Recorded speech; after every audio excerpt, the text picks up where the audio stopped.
Okay. All right. Yeah. So, welcome everybody who showed up.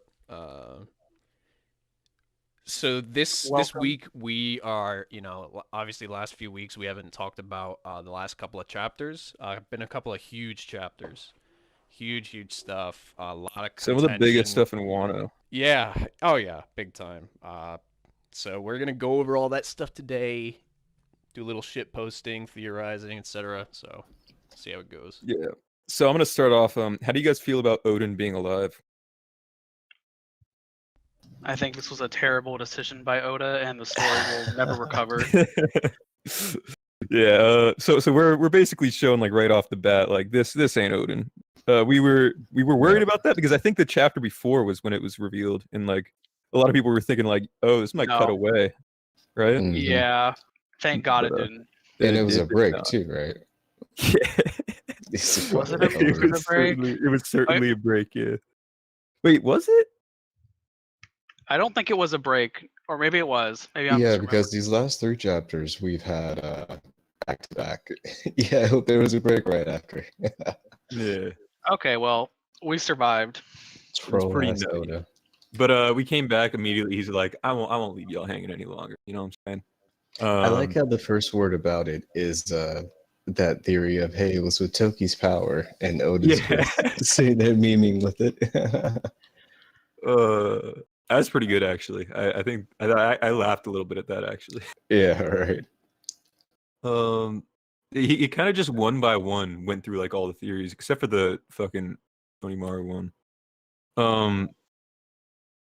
So yeah, everyone kind of buys it at first. I think like they're reluctantly in a way, like they didn't truly buy it, but they wanted to believe it. That's a little bit how I felt. Like it was like you knew it couldn't be true, but he was like ready to accept it because he was in such a desperate situation. That's kind of how. Yeah, Exactly. they desperately wanted to. Yeah. Yeah, especially Iza, who hasn't seen Odin for like an especially longer time than the others. Well, actually, that's not. Yeah, that's true. Yeah, so But we're still. going off. We're just looking at the Manga Plus chapters right now. I'll drop the link. Yeah, so Manga Plus actually shows the previous 3 chapters at all times. So if you guys want to just follow along, you could just do that worldwide. So yeah. We're just on the first 2 pages here. Yep. Yeah. But yeah, basically. Yeah. Okay. Odin comes back. Everybody's like so happy. Blah blah blah blah blah. And then my boy Ashura comes in here. The best fucking the best of the best. The best of the scabbards, I'd say. He's my favorite. That's my boy. Scabbard. Yeah. He's He's like top 3 for me. Yeah, he's top 3 for me also. He was my favorite until we got Kawamatsu and Denjiro back. I respect that. Denjiro was up there for me, but then he changed his hairstyle, you know what I'm saying? And then I was like, I know. yeah. Denjiro went from bottom tier after that. Okay, I don't want to go that far, but I feel like the ponytail does better than the pompadour with those neck muscles, man. I disagree. You're cringe. I don't know. I don't hate the new design, but it's definitely like not cool looking. It's like the old design was just fucking dude. Man was swagged out. I honestly like the new one more. I really do. All right, Bean, you like a man with a fucking U-shaped mustache. Get your ass out of here. I mean, you like to do the pompadour, man. That's sick, bro. all right, let's not get too caught up on the fucking hairstyle. All right. Yeah, and let's not forget our man Raizo also seeing through the facade. Yeah, well, Who's yeah. I don't know who that is. I wasn't. Okay, is that a ninja joke? No, Raizo just. I pretend he doesn't exist. Okay. But yeah, I don't know. I feel like Raizo might have been like on the same page as Kinemon and then after what Shootin' Maru said, he like switched and he's like, no, he's right. But maybe he did actually just see through it all the way. I don't know. It's hard to say. It looks like he just fooled a little over half of them to me. I don't know, because he doesn't react with the other ones, but everyone else is like, "Yeah, let's go for it." Yeah, I really like this panel, by the way. of fake Odin on the next page. He's looking super evil. Yeah, and we'll be Yeah. posting stuff in like pictures in manga chat if you guys want to voice chat manga chat. Yeah, this is like You wanna makes keep it it- makes it a lot easier because like in the last podcast and like talks that we've had, we would just have to have to catch up and find it, but Yeah, yeah, now Makes we it just show you a what we're little more talking about interactive. exactly. They're pretty cool, man. yeah, I think that is a pretty good panel. See that? No blood. No blood at all, bro. Asher takes a big. Which is weird. Wasn't there blood in like his fucking when he himself was the clone, Conjuro? No. No, it was just so ink. he- It was just ink, I think. But there's no ink here, bro. No, I don't know, there wasn't man. even ink. They just like cut his head off and it was clean, I'm pretty sure. No, there, but, there yeah, was yeah, ink splatter. yeah, It looked like. no, I think it was clean, and then like when Conjuro's ink body like sort of like exploded, there was ink. Oh, okay. I could be remembering wrong. Yeah, it's Yeah. probably something like that, which It- makes more yeah, sense. Yeah. But yeah, Someone got a picture about it. We kind of skipped right over the fact that Astra just got white bearded through the chest here. we haven't gotten there yet, bro. Have we? Oh, we Yeah. have. Yeah, I mean, fast we were forward about that to, picture. yeah. We're good. past We're that. good. We're good. Um, We're good. Yeah, we're kind of just Yeah. talking about the whole situation at once, I guess. But yeah, he did get white beater, and he just fucking kept going. Yeah, he did. This is why he's the sickest fucking scabbard. Realsies. And Then I want to Izo- point out yeah. I want to point out like the like emotions that Conjuro goes through as he's like slowly realizing and whatnot. I think Conjuro might be the only one that was like fully fooled in a way. You're saying Conjuro. Who do you mean? Kinemon, holy shit. Too many K characters, bro. What do you want me to do? But yeah, all the emotions he like goes through, like a lot of denial going on, and then eventually, as soon as he gets stabbed, as you said, is when he starts to realize. I think it's cool. Yeah, Conjuro. Oh my god, I just did it. Kinemon is like totally broken up. His expression, like the broken teeth and everything. I mean, man, dude. He's trying so hard to stay in denial, but you can tell he actually does know exactly what Astra Doji's At talking that about. point, yeah. Mm.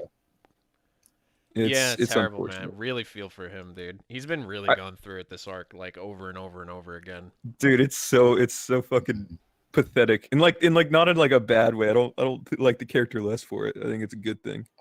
But like, Like it's, not even just this arc, but all the way back in Punk Hazard, man. my man was butchered, man. Just Holy stuck frostbitten in the snow. Or on fire. Stuck on a fucking dragon. Never ends. Mhm.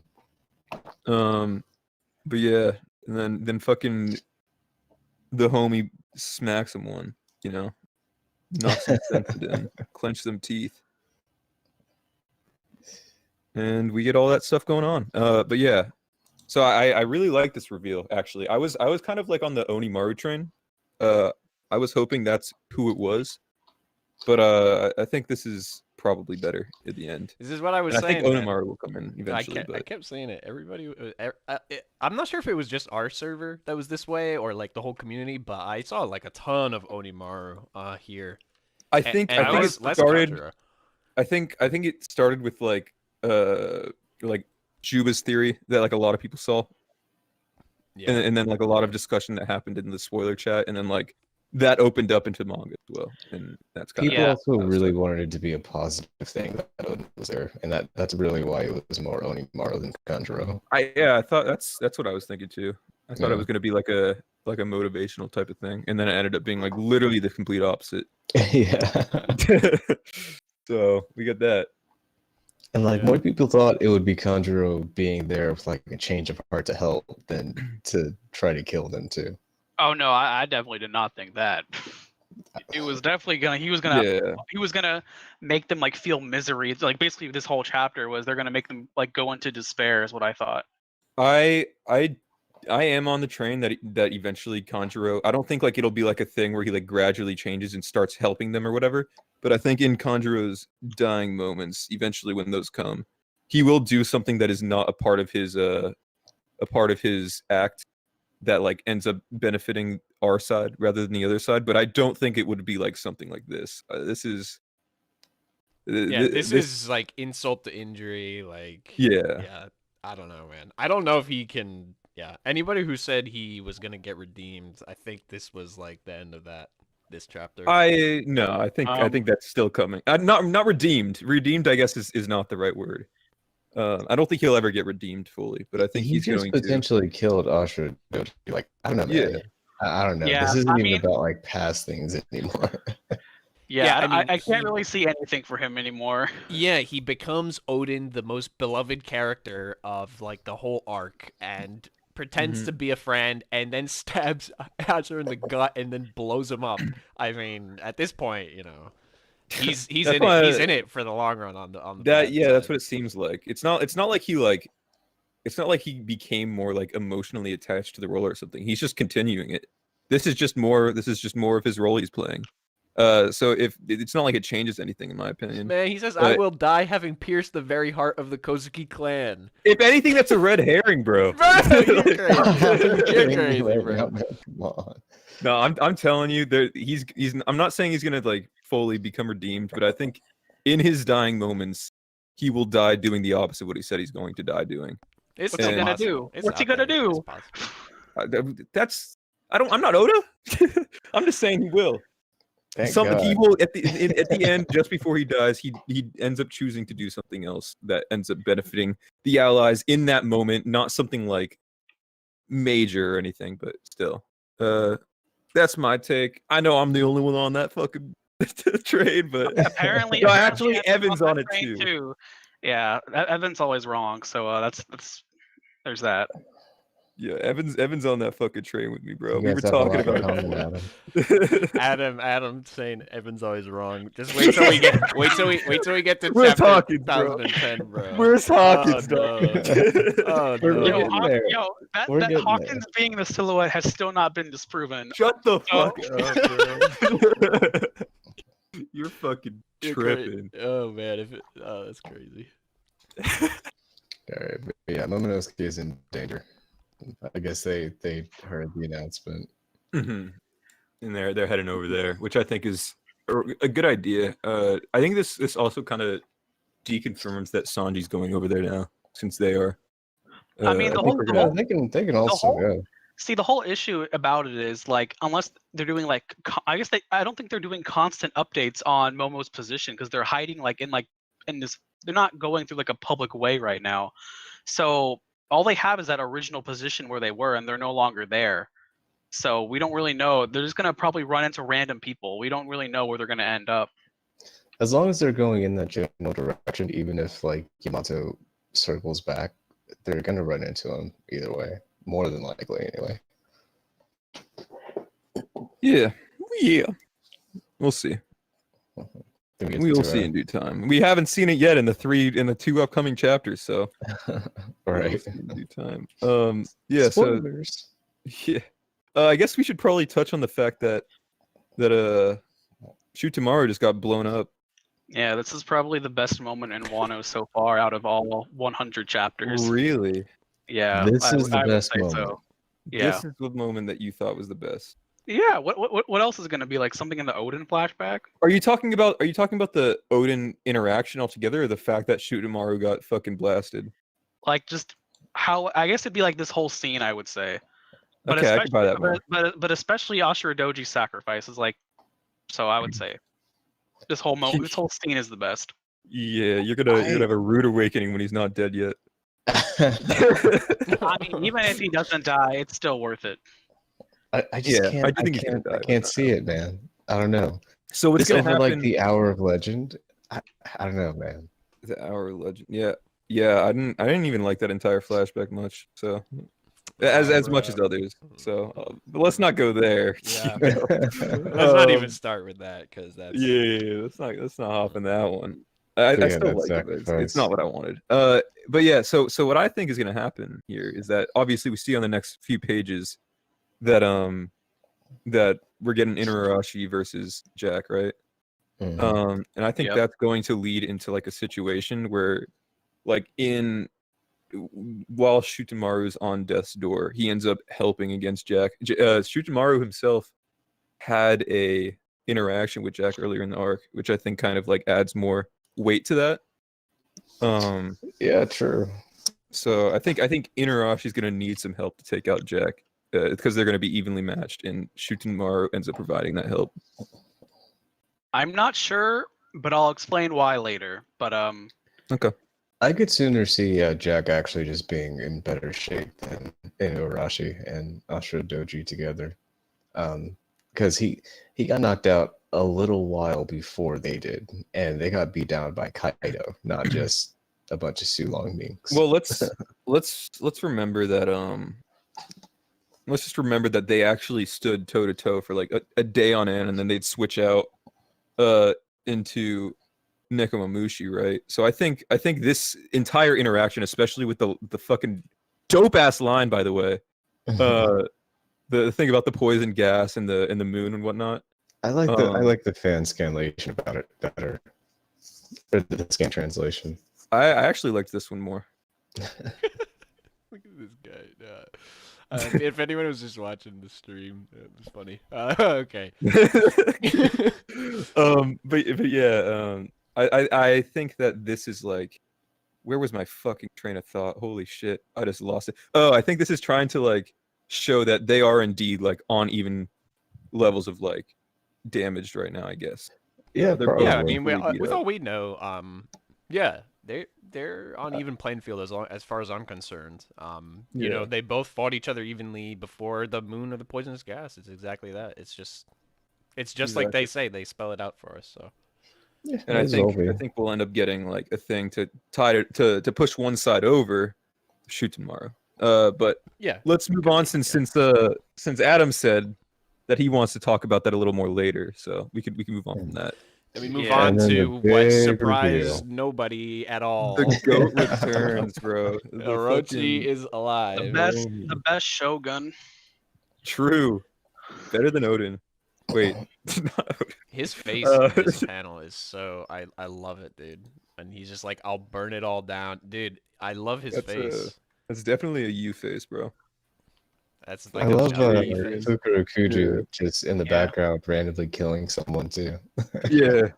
Oh, Orochi. He's like Yeah. excitedly seeing Orochi, and then he just fucking guns him down anyways, bro. Yeah. Fuck. They could have gotten a follower, man. There at that point. Like he's done. He's done with everything. They're burning the place down. I mean, it's sort of weird in hindsight because it's like he's like, haha, it's all gonna burn down. We're up in the sky with nowhere to run, and I'm like, neither do you. You have nowhere to run, Orochi. Yeah, I think Can he, he's can he fly though? Huh? He's a I like dragon. I guess Fukuro Kujo might be able to fucking ninja fly like Shinobu did. Actually, that's probably what's gonna happen. Or they have CP9 or CP0 connection, so maybe he just knows how to do fucking skywalk. Or maybe CP0 Yeah, just like, yeah, Orochi that's versus just Skywalking out. Bro, not Orochi, Fuku Kujo, bro. Okay, I was like, bro, Orochi's not Skywalker, dude. No, he's not. dude. God Oh damn my it.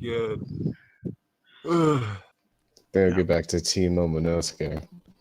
Dude. Momonosuke just fucking in a good spot right now. It's Yeah, he's enjoying himself, I think. Mhm. This is pretty huge, actually. I forgot this was in this chapter. What? What Momo's observation hockey? Momo's whatever it is. Yeah, what do you guys That's think that is actually? That's think- observation hockey. Is it No. vote? Is it vote or is it? I mean, I'm pretty sure most people probably think votes is a part of observation hockey, so it's like both. Maybe. Yeah, it seems to be. Yeah, I so mean- it's a weird I mean- offshoot of it. Yeah. And then we have the Zunisha. Viva card. We have, Zunisha Thomas. and we have the Viva card saying Momonosuke and Shirahoshi both have observation hockey, so I'm pretty sure it's like Oh, if that's then yeah, obviously that's observation hockey then. so it's like sort of their powers are like sort of tied to that in a way. But yeah. I would normally agree, but just the way it's like framed seems just so like, why is that like such a huge surprise?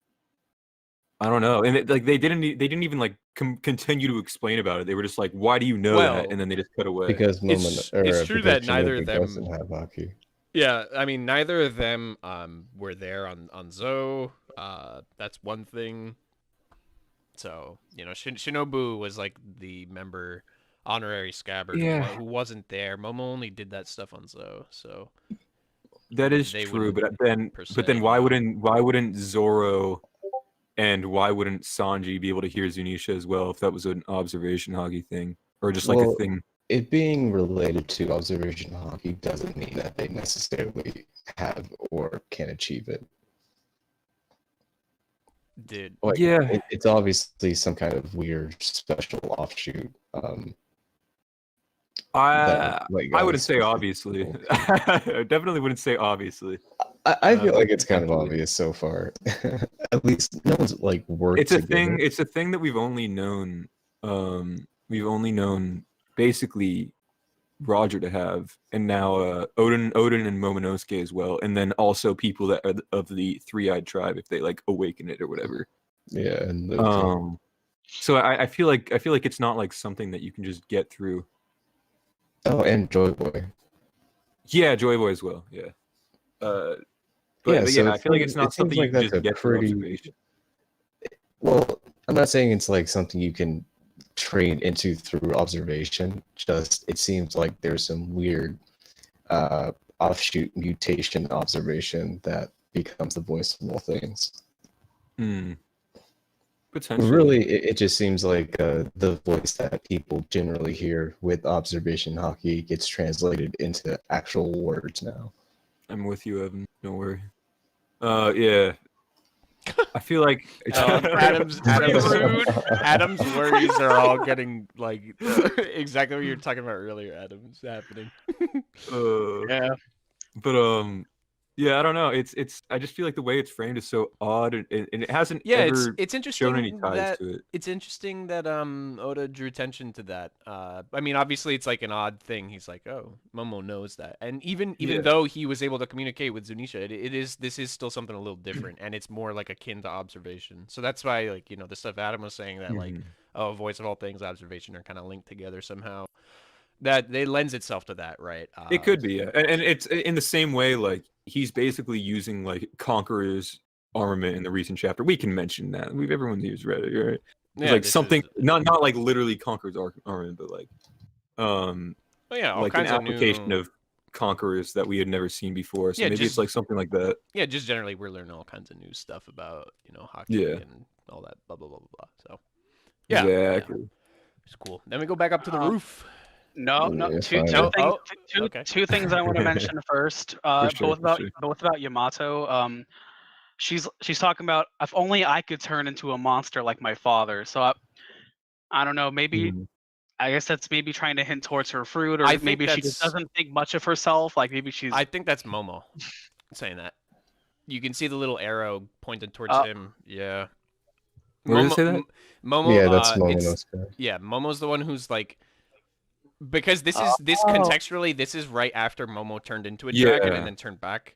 And that is definitely about Momo. it. And then Momo's like, man, I wish I could be Kaido. Because if I could, I could be doing something helpful. Fleep, shut up.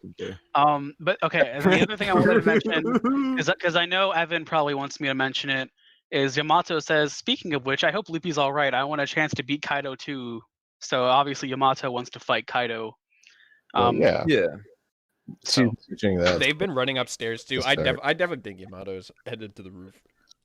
Yeah. Oh yeah, she's trying for sure. Like a Luffy and Yamato 2v1 versus. Well, the thing is, it's like I don't even like put everything else aside. The main thing is like that's Kaido's kid. And there's like so much unresolved beef between Momo and Yamato and Kaido. They need to have some dialogue at some point. I don't know how it happens.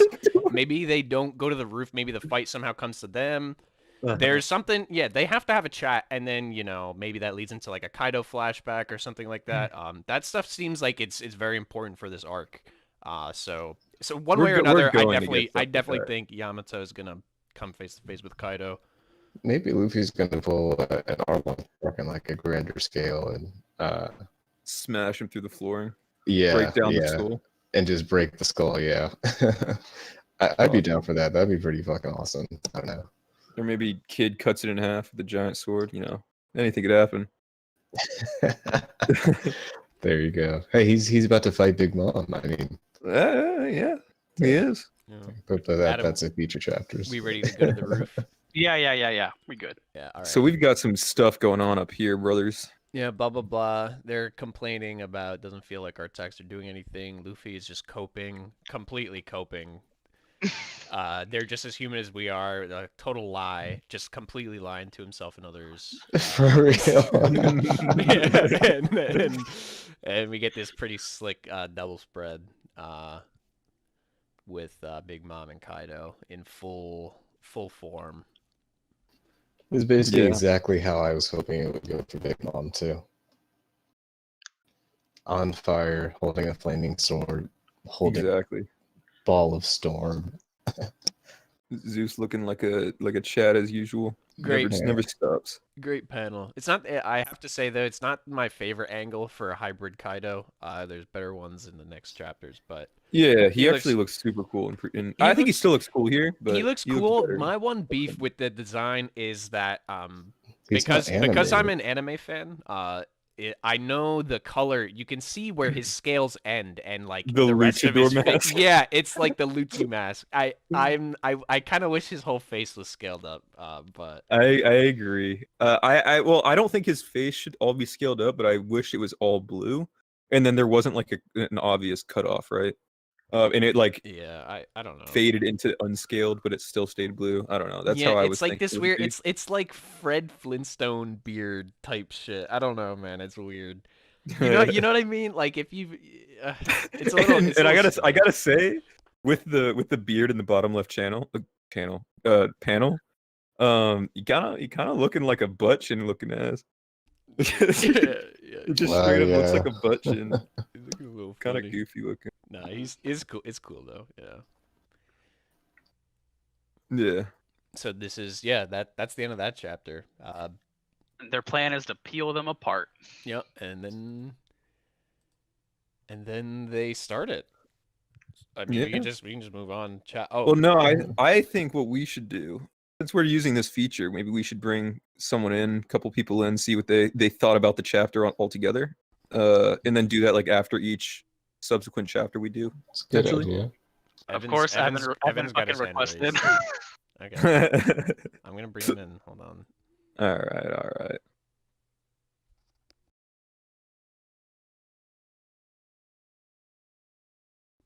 Should. Hello? Yeah, I sent the invite. I don't know. This is new to us too. We haven't really used the stage channel. So yeah, this is kind of experimental stuff. You having an issue, Evan? Evan doesn't know. Oh, he got in. You have to unmute yourself. You're almost there, bro. You're one step there. Okay, good shit. All right, hold on. Hey. All right, let's hear your concerns, your grievances with our discussion. What you felt about the chapter. So should I start from like the beginning of the chapter? No, we're not going through everything again, but just anything in particular that mind. Yeah. So for the Momo thing, I don't know if Voice of All Things is connected to Observation Hockey. I think it might be its own little special little ability. I won't really say too much on that. Hey, we 2v3 now, brother. Let's go. Yeah. But for Momo talking about him wanting to like use his dragon powers better and he's getting better control of it, I think that's probably just gonna lead to him somehow stopping the island from crashing. That's my guess. Yeah, I think Oda was a bit too like on the nose with that whole CP0 conversation. Like we now know that it wasn't a failure. That fruit is not a failure. We know that for sure, and I'm kind of mad that we know that for sure. Yeah. I think it should have been a little more vague, but now Oda was just like, "Oh, here, by the way, readers, this shit wasn't a failure." Yeah, I mean, to be fair, it had to be addressed at some point too, though. It could have been addressed by showing us that it wasn't a failure. It didn't have to be addressed by telling us beforehand. But then how do we know it's a failure or not too, though? By seeing by what criteria? You could have that conversation happen amidst him saving the island or something, for instance. Yeah, true. It doesn't have to be like beforehand. It could be during it or after. But I was just a bit upset that it ended up showing it beforehand, and now the surprise is kind of gone. Yeah. We kind of touched on that already though, but Yeah. I'm not sure if Evan saw it, so I wanted to respond to that. Yeah. Yeah, and then mainly for this chapter alone, I'm sure we'll talk about it, or you guys will talk about it later in like 1010.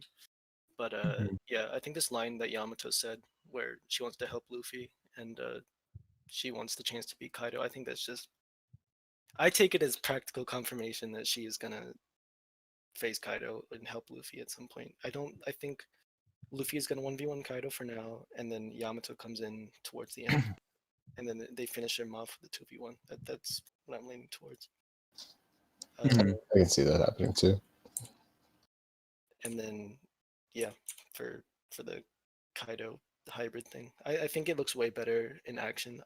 I was a bit on the fence about it when this chapter came out, but he definitely looks better with when he's like moving and.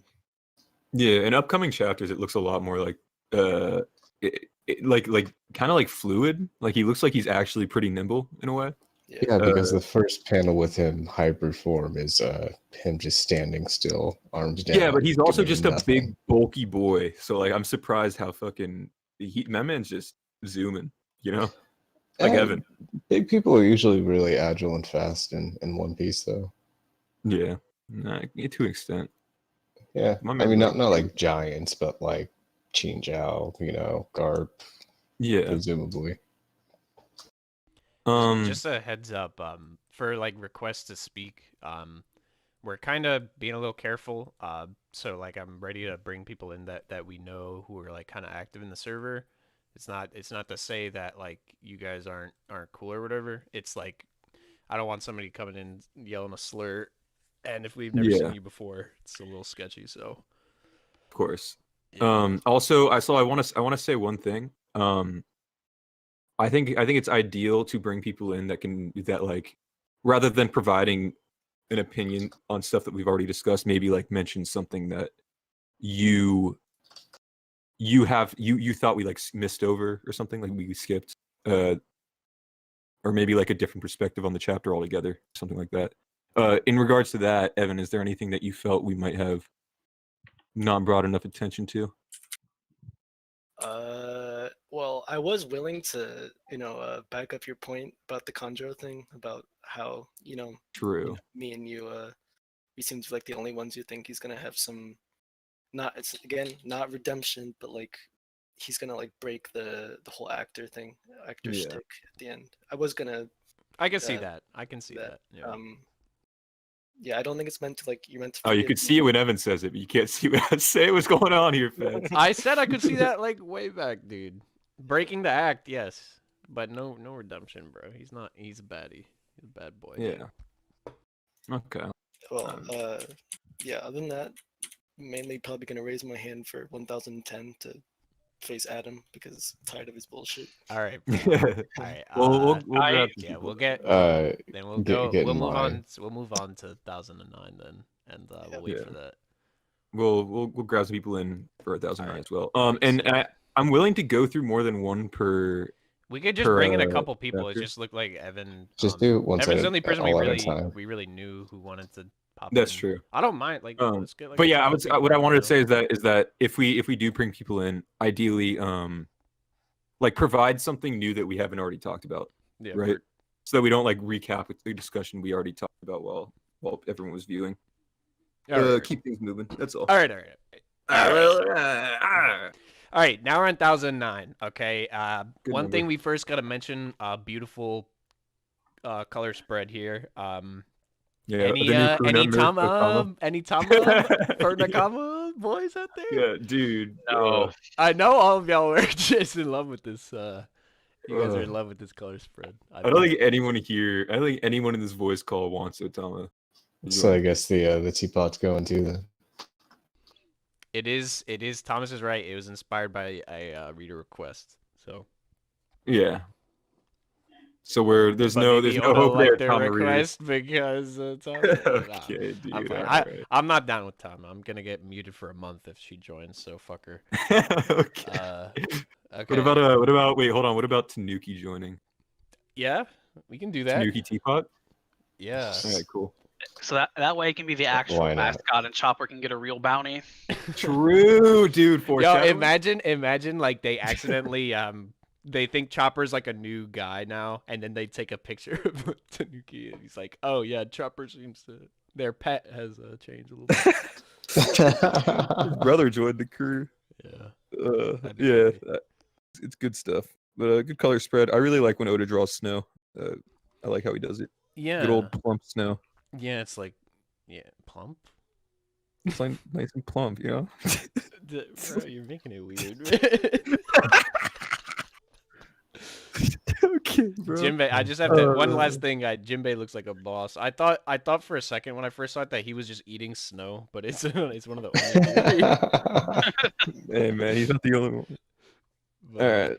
Yeah. All right. We can get out. We can get on. Yeah. So we move from snow to fire. Yeah. Good old flames. Yeah, like we start off the chapter with like basically what we were expecting. I personally was expecting it like fucking 10 chapters from now. Not gonna lie. But they jump right into it. The confrontation, yeah. I like that they do this. Going into the like second page and everything. I really like the way that it was so abrupt, and they basically just breeze past him, like they invalidate his whole ass career. Dude, I know. It's like I bet you there's a lot of people who thought when they saw that they're like, man, why the fuck did he even come back then? If he's just gonna go down like this again. Right. Orochi gets brought back. He's like, I'm gonna torch the whole place, and then like the Skybbers just deal with them the same way Kaido basically did. Yeah. Because that's all he's good for. And best thing is, I don't even think he's dead yet. We've all talked it to death in the server. But Oh, yeah. for anybody who's not familiar, He's not there's a head count going on that leaves him with one head left. What this is doing is setting up for a Hiyori confrontation, so where he only has one life during that confrontation. Probably. That's it. Yeah, that's a good way of thinking about it. Yeah. Surprisingly though, I actually do have a bet in the server against Faust, and he thinks that whenever Orochi he will regain his heads. Like if you like untransforms and retransforms, he'll still have all 8 heads. So wait, we'll how does see. he die?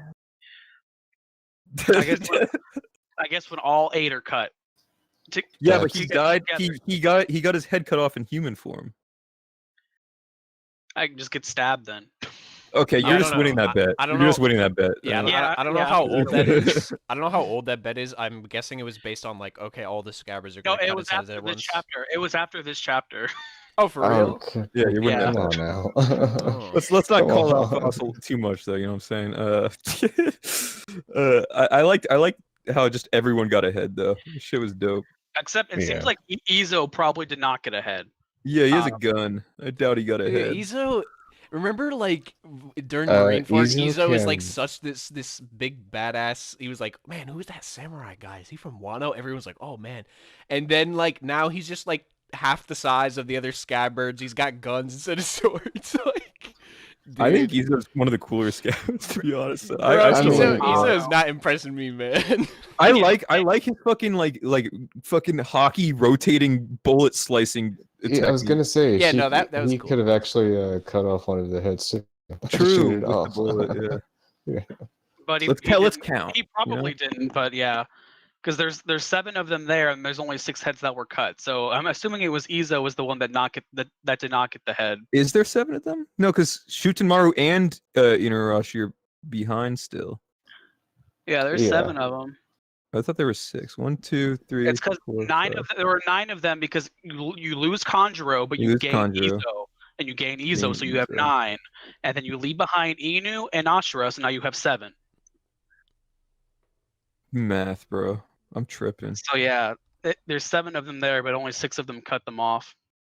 Mm-hmm. So to me, it just makes sense that Izo was the one that didn't, because he's not the one that suffered as much as the other ones did. Yeah, that makes sense.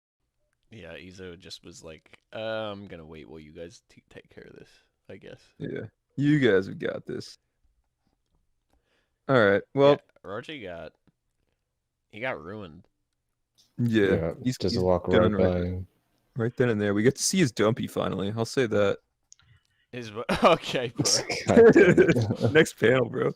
And then we have Fikir Kuju and Raizo about to square off ninja fight. Yeah, the Which rivals are I'm finally really fighting. hyped for it. Yeah, I hope we get at least a couple pages of it. I don't want it to just be like off screen, but if we get a couple pages, that'd be nice. I think we'll see some I'm of sure it. we Yeah. will. I don't know if any of the other scabbards are gonna get. They don't have any like set up 1v1 type matchups, right? They'll have to deal with like the commanders and the flying six, I'm sure.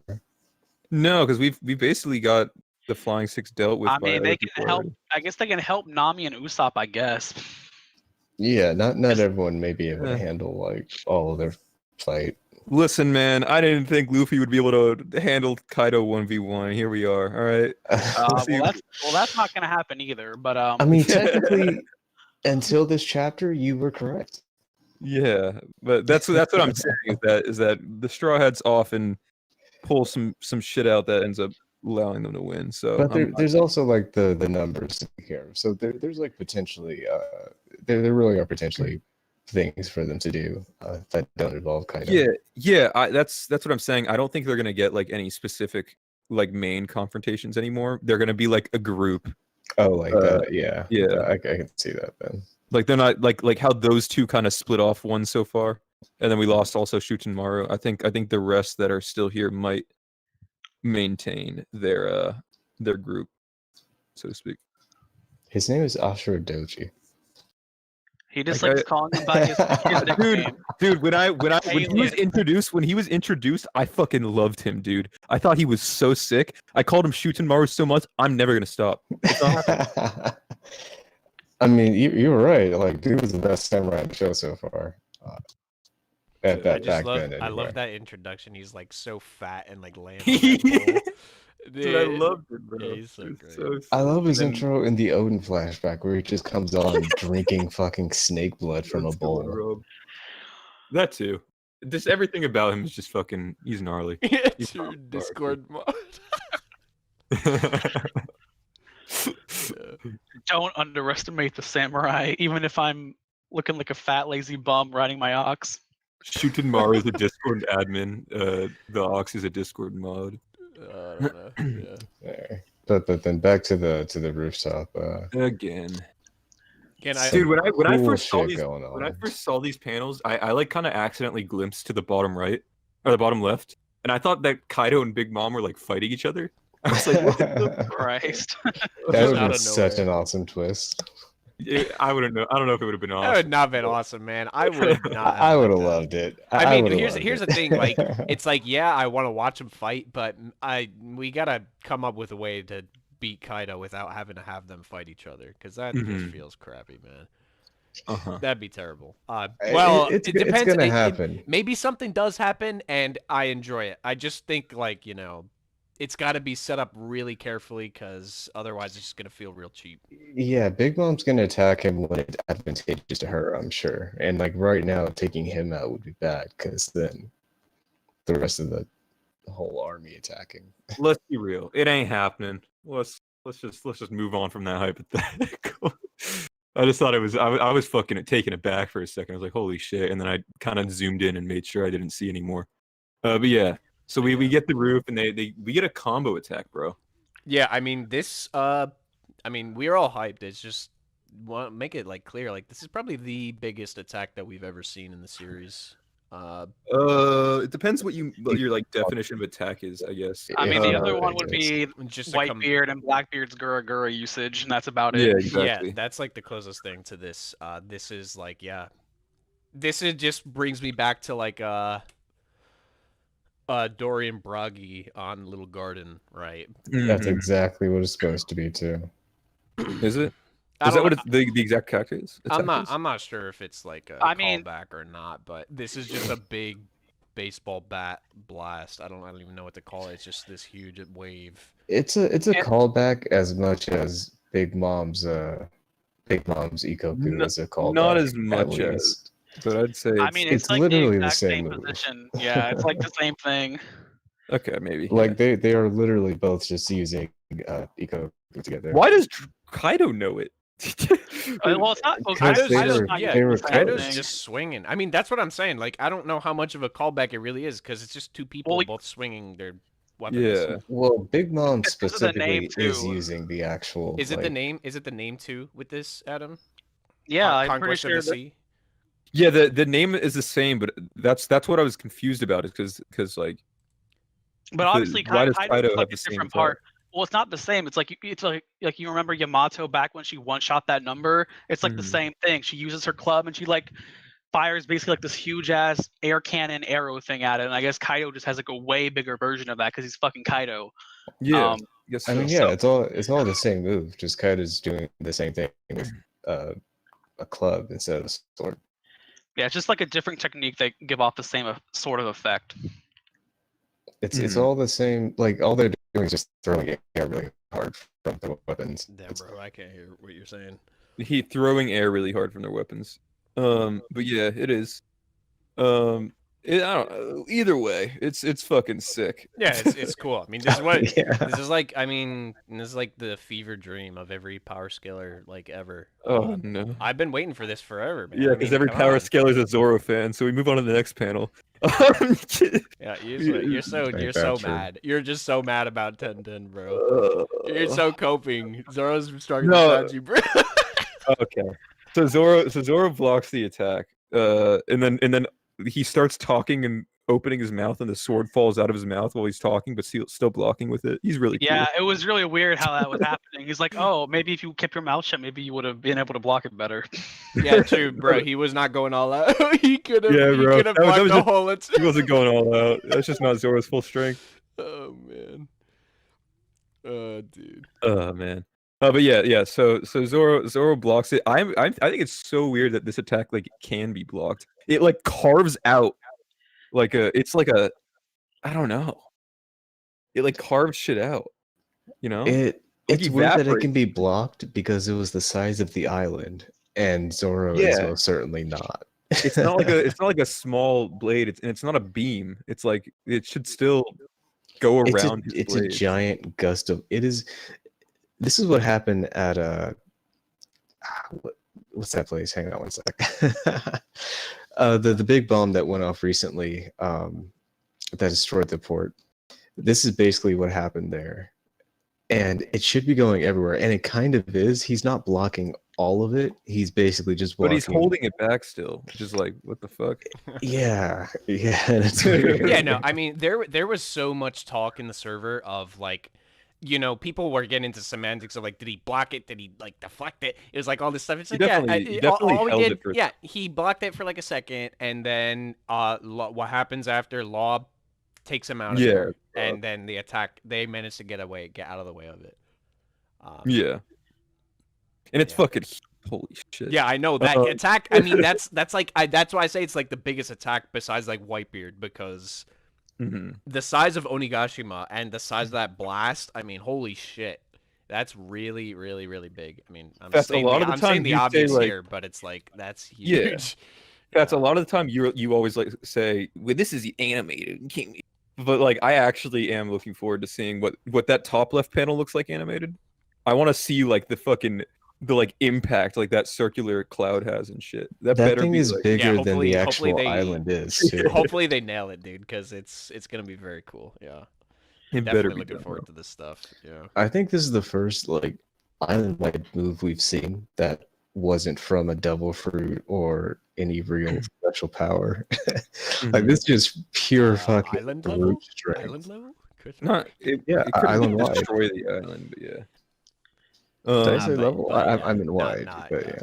Yeah, jokes aside, that yeah, this was really cool to Yeah. see. I mean, this is, you know, since Marineford, like we've all been waiting for stuff like this, right? So it's really, really just a good time to be Yeah, a we're fan, finally man. seeing shit like this. Yeah, it's it's, fucking just crazy. great. Yeah, we're getting to the point where it's gonna be stuff like this going forward too. You know.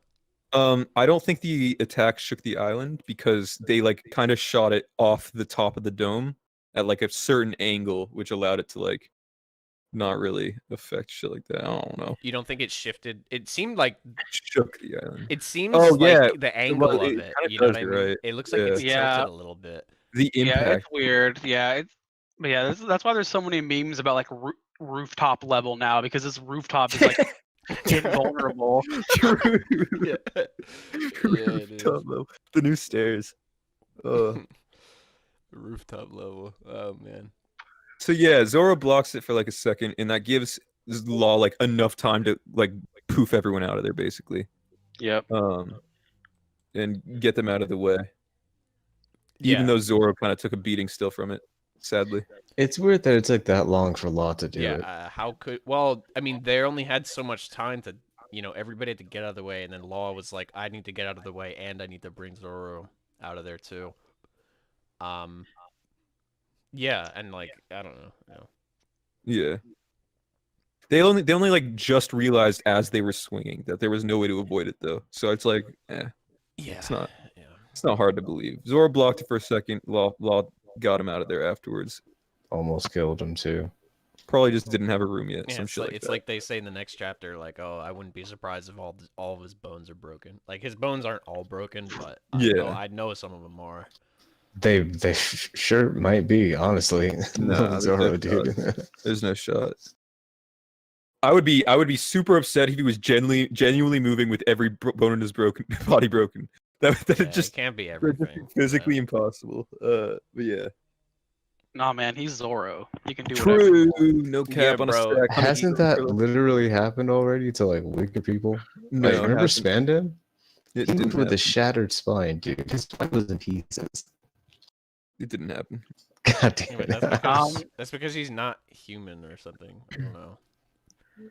Not Remember, like he has like 9 Dariki or something, so he's like Let's- not human. I don't know. Let's know. show Oda some respect and like just he didn't shatter all of the bones in his body. He's moving. He can still move. But yeah. so they dodge and all that stuff, and then Luffy gets like pissed about what's going on.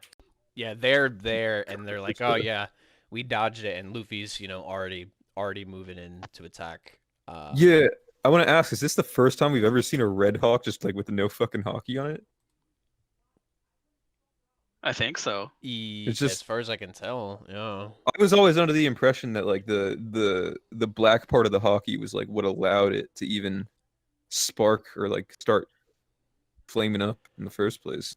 we don't talk about Red never- Hawk, man. There's never was an There's no explanation, and there's consistency, just yeah. never gonna be one. We don't. Talk There's no about that. consistency. Yeah. I don't Whatever, think it anyone happened. even comments on the fact that he can do it either. Like no one's ever sitting there shocked, like, "Oh, he just made fire." They just kind of take it and leave. Yeah, maybe. Yeah, Hypno's right. It could be an art error. That's definitely possible. That yeah, Oda does that a lot actually. You're right. I mean,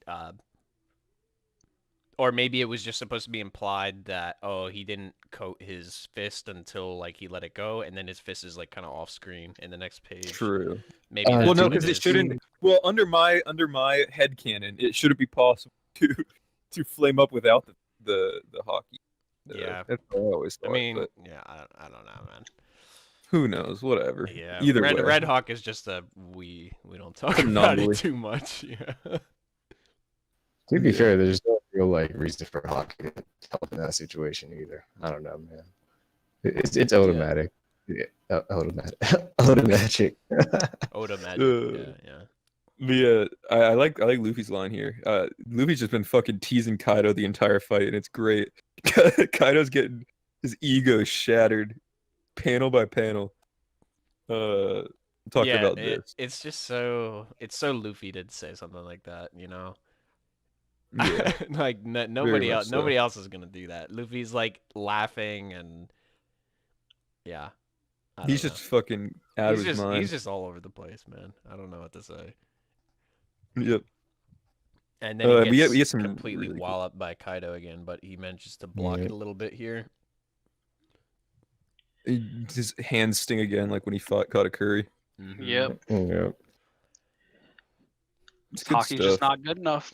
Dude, the way Kaido's tail looks like behind his body in that top left panel is sick. That's what Evan was like Yeah. talking about. Like while he's moving, dude, Kaido looks Yeah, he looks great. I Gnarly. love Oh, yeah, he his. really does. I've always loved like any of the dragon panels too, and then in hybrid, it's great. Like you see this on this next page, and I'm a huge fan of every time he opens his mouth for a beam.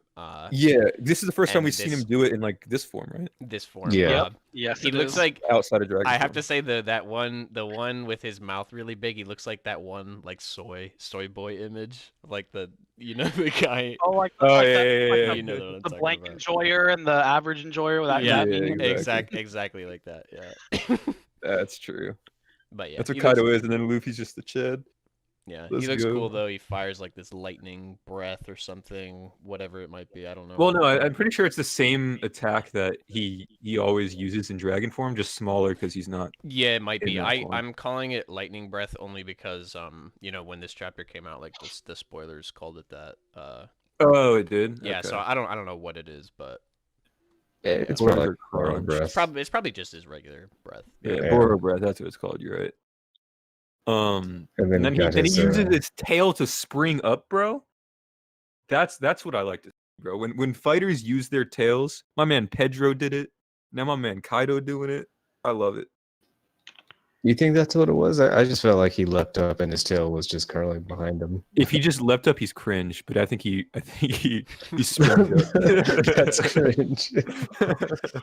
I mean, it could go either way, but let's go with the cooler way of using the tail. Exactly. And then we got Ragnarok here, which in the next chapter, when Luffy references when he was hit by his club, Mhm. I feel like I don't know, he was referencing this more than the first Thunder. I think he's Bomb. referencing all of them because all of those attacks had the black lightning emanating off of them, right? Not like this, no, not with the drip.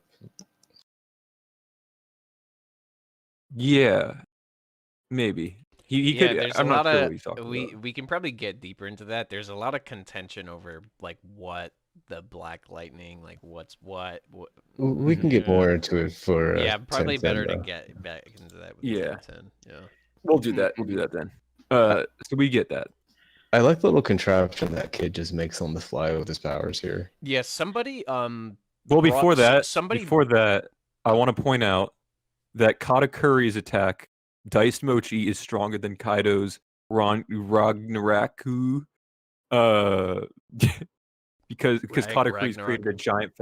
Yeah, they call it Ragnaraku for a reason. Because it caused a giant fucking hole in the ground, and this is just shattering the ground a bit.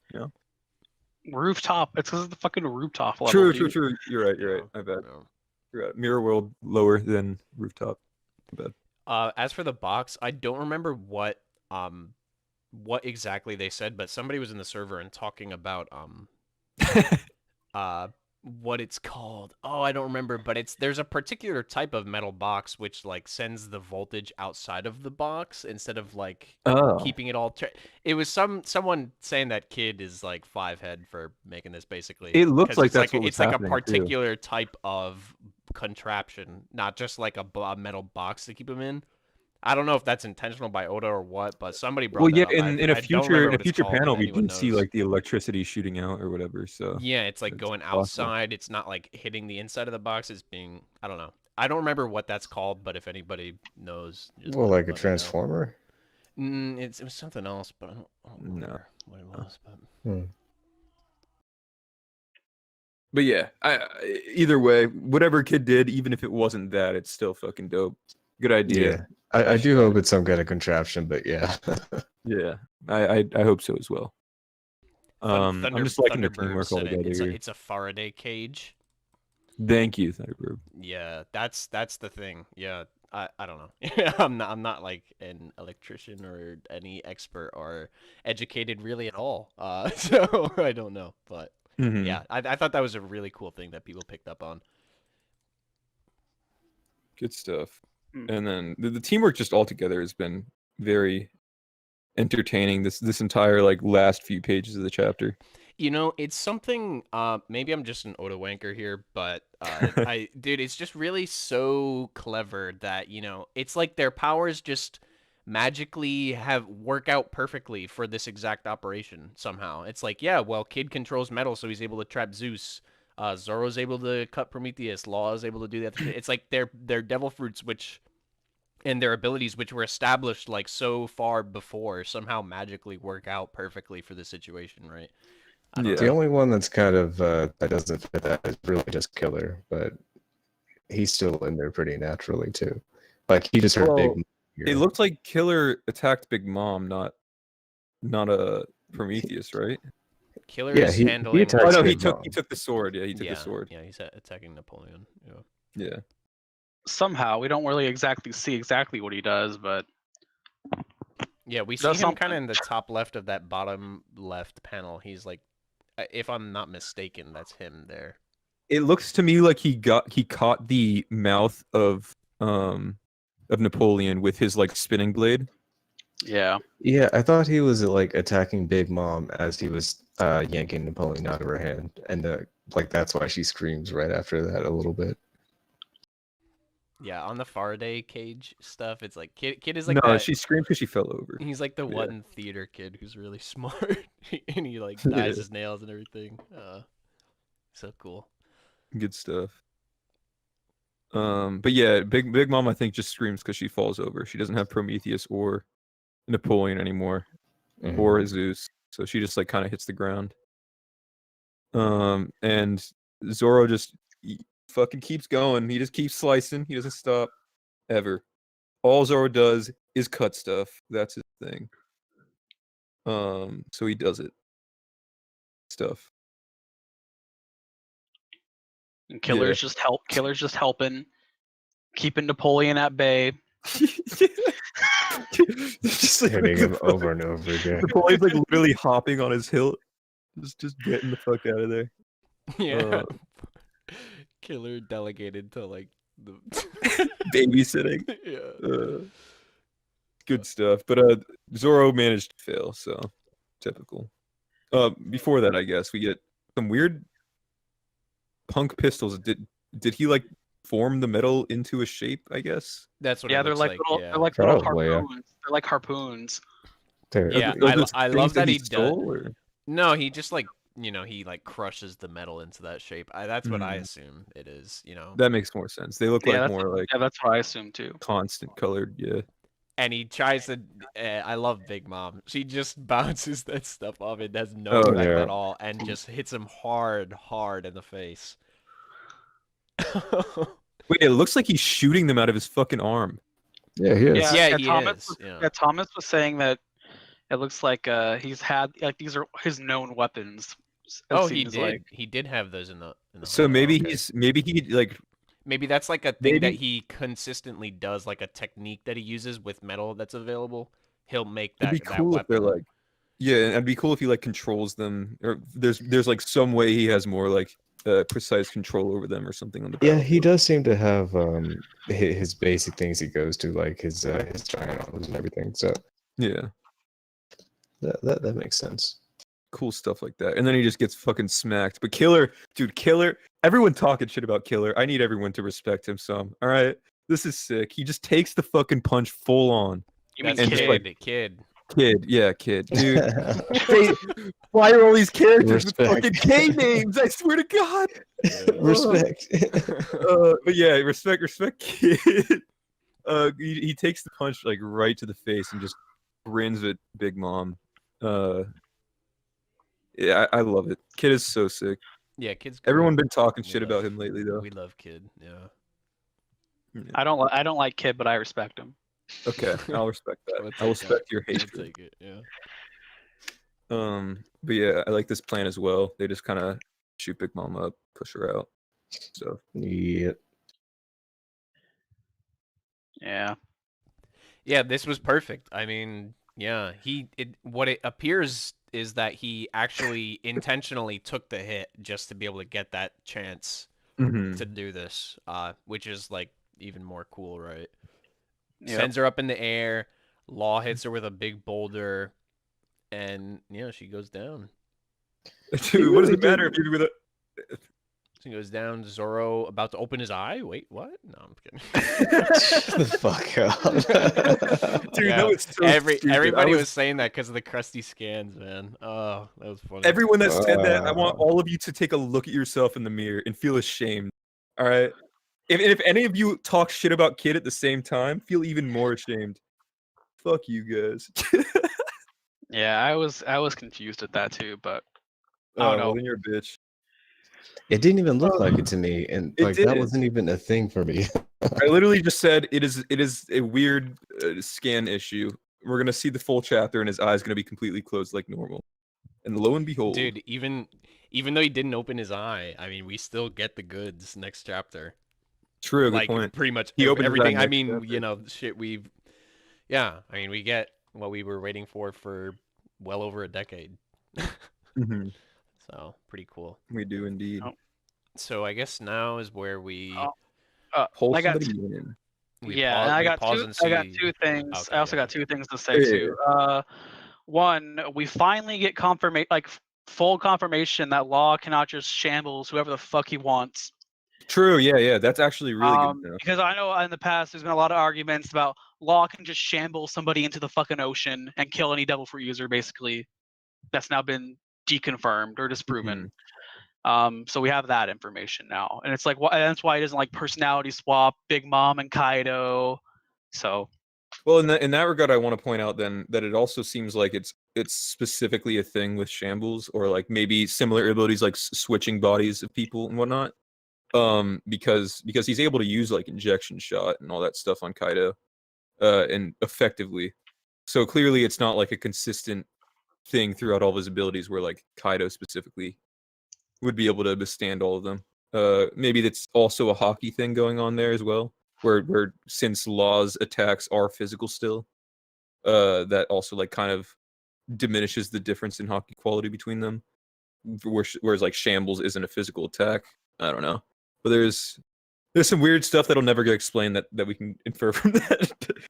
I mean, there's also like, you know, Law can still do it to probably anyone who isn't Big Mom, Kaido, or presumably Shanks and Blackbeard. maybe potentially the admirals as well and stuff like that. But yeah. Yeah, I can.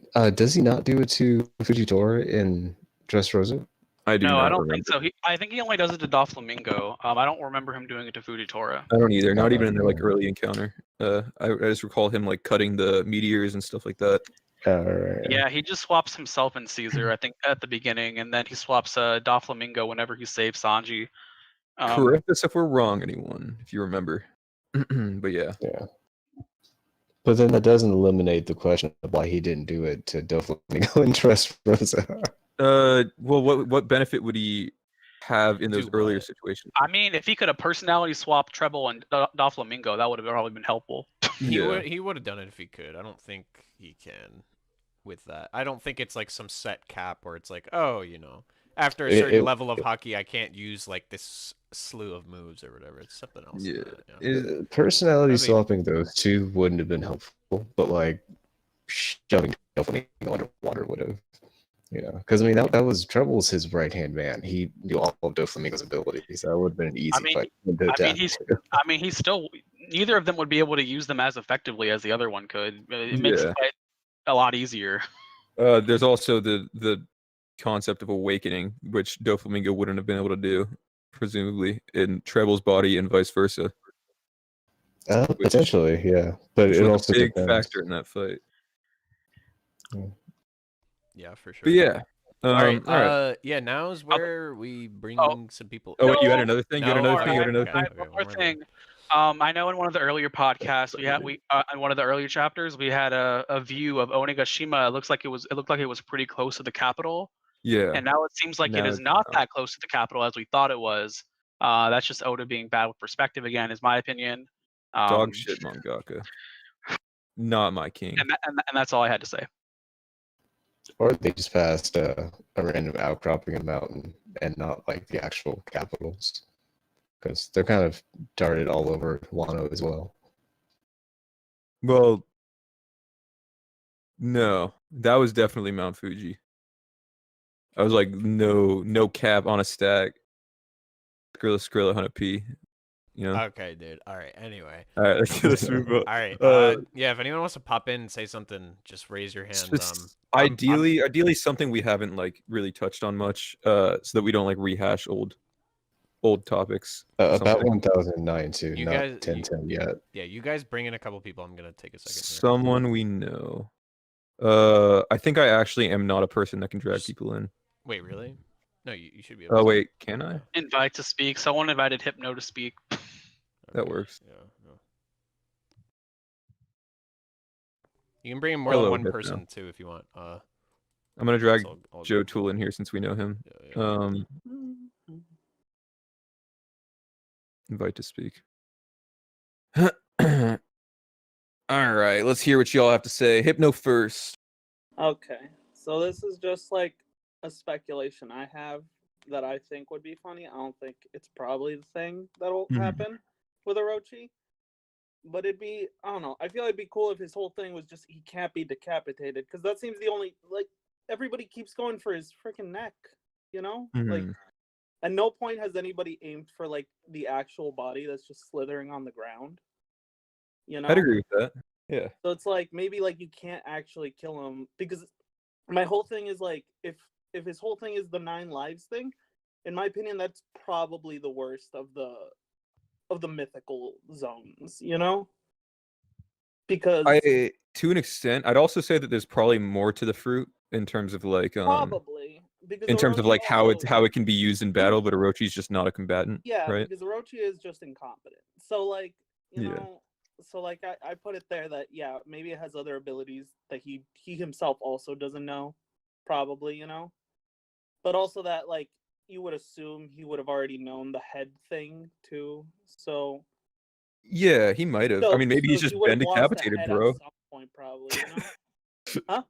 Maybe he's been decapitated, bro. You know? Yeah, that's what I'm saying. He probably has been decapitated at least once. I feel like. I doubt that's ever happened to him in his entire life. So yeah, there's a chance that been he just like living- rolled with this arc. He just like got decapitated. He's like, Yeah, wait, maybe. I'm still alive. And now he's just and kind then of rolled happy with it. about it. Like he's like, oh, who knew? Yeah, but the only reason I'm not fully on board with that is because Fukurokujo just seemed like he knew that Orochi would be alive when he Yeah. dipped out. Yeah, he was just heading towards the body. He was just like, Yeah. yeah, he's gonna be fine. There was that one panel of him like just off in the distance. He turns around and walks away. So we knew Yeah. he was walking towards him. Yeah. But yeah, Yeah, and then the next thing is, you know, I love the Kaido and Big Mom stuff. You know, I like how Kaido's kind of like a Dark Souls boss right now, where he's just kind of like slithering around all over the place. You know, just flying around and just being like just a menace. yeah, I am not about the Zoro stuff personally. I do like that you can tell at what point Zoro stops the impact by that impact cloud. So it's like the moment that it hits Zoro, it's kind of like a wall, you know. yeah. I don't like. I don't know. I feel it's like the amount of time that in the chapter. It's kind of hard to gauge how long Zoro's there. You know. I think it's literally just like 2 seconds, and then Yeah, probably like 2 poops seconds. away. But you know, I'm not a power scaler. You know, I don't take part in that. But I feel that's still too long. Yeah, Especially because you're a every Sanji time- fan, ain't you? Huh? Or you're a Sanji fan, ain't you? Not really. No, they're both pretty low on my list, to be honest. Oh, true. Okay, respect You know? that.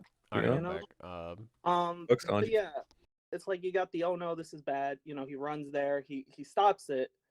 But every other time that just Big Mom by herself has done the Ikaku Sovereignteen thing, which this is just 2 combined, right? Like with 2 Yonko. But every other time, even like Luffy's been like, oh no, like no, like Yeah. you know, I guess there is some difference there where Luffy doesn't have like weapons, but Luffy would have to Well- use his own like arms or whatever. Well, that's the thing though. Like it's like, you know, if he like could block it, it's like kind of the same because it works by One Piece rules, which is like Well, no, so the sword would like be a physical object to Yeah, protect but- Zoro's body on top of the hockey, whereas Luffy just has hockey. He would take damage by using his hands or but it's whatever. like an air cannon, so like you can tell it's still hitting Zoro's actual body. Yeah, Like, he takes Zoro- hits. He takes a heavy hit.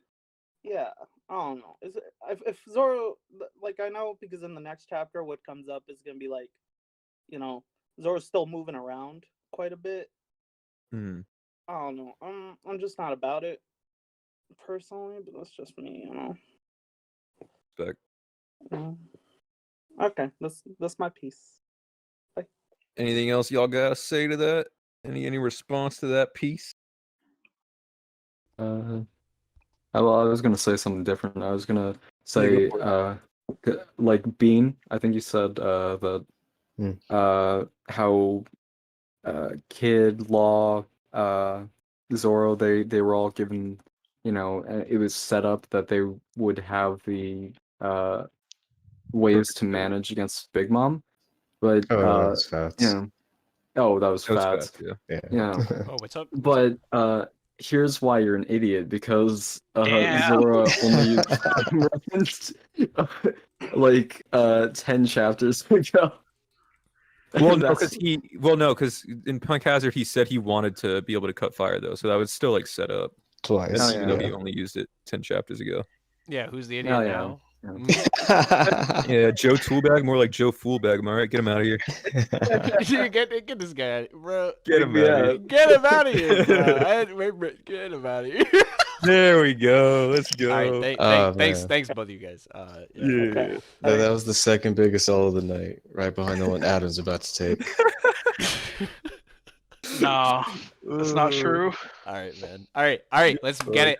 Big chapter now. I mean, even bigger than the other ones. Ooh, holy Yeah, shit. big woman falling out of the sky right off the bat too. Yeah, chapter 1010. I'll just start with. I think this is like really cute. Cover page. Oh yeah, that exists. Yeah, Oh, the yeah, the cover. Yeah, eyebrows. that's right. Yeah, it does exist. Yeah, Pudding's the greatest. She's just a goat. I don't like her. No, I like her, but I like the homies better. I just love how there's a cake putting eye drops in. Like it's a cake. I like that the carpet in the slime. I forgot their names. They had names, right? They did. Yeah, I'm pretty sure the slime did at least. Yeah, Yeah, I know the it's slime on the tip of definitely my did. tongue, and I cannot think of There it. used to be a fucking emote here. Yeah, because he was like, you know I'm how mad it you was. got rid of that. You know Holy how it was shit. before, like whole cake. Slime like, crime. The slime and pudding and everybody. have it like, still. They were so. Everyone talked about them like nonstop before we actually got to whole cake. Nitro. Yeah, exactly. Nitro. That's his name. That's it. Thank you, Evan and Rob. Yep. You guys are the best. You guys are just the best. I'm gonna use this cover page as soft confirmation that Whole Cake Island is currently not under attack. Okay. Okay. And Robbie on for the. Nah, cake. bro, it's a fucking All right. double meaning. Color the Supreme King. They're actually crying because of Blackbeard's great Supreme King hockey. Okay. All right. Yeah. All right. So Big Mom falling out of the sky, you know. Yeah. That happened. Big Mom is just plummeting down to the ocean. Zeus trying to get free. Prometheus just consistently getting cut into chunks. I gotta give Zoro one huffing more L. and wheezing and Yeah, there we coughing. go. There we go. Before we get to the W's, we gotta give him one more L, right? Wheeze, cough, crick. Yeah, Crick. his bones are returned. broken and stuff. Advanced huffing. Yeah. Yeah. Advanced puffing. Is the wheeze. We I get hate Kaido. you. That was pathetic, Linlin. I have to do everything myself. Now, I like the way this dialogue reads better, but I have to give it to TCB there for calling her a fucking invalid. That shit cracked me up, dude. No, that's- It's so invalid. funny. That's the type of stuff I don't like about the fan translations. So I was in an argument with someone about whether or not Luffy would be knocked out for this, and I'm just glad it Yeah. happened.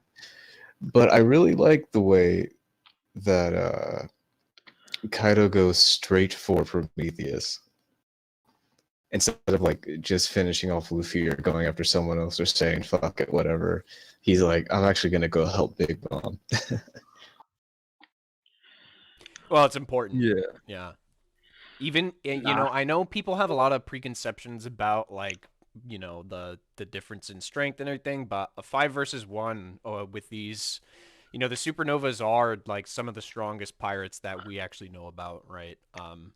So 5 responding against Kaido, even so, it's like, yeah, that's gonna be a tough fight for Kaido. Like, he's gonna get hurt, and yeah, he might win, but still, better to get her back up, and they're working together, and they do have history and all that stuff. So Okay, yeah, I was gonna say those are the reasons, not because he thinks he won't win against the Supernova. no, yeah, I don't think it's not like, oh, I'm not gonna win. It's like, It is smarter it's just a good because idea. of that, Yeah. even if that's not what he's thinking. Yeah.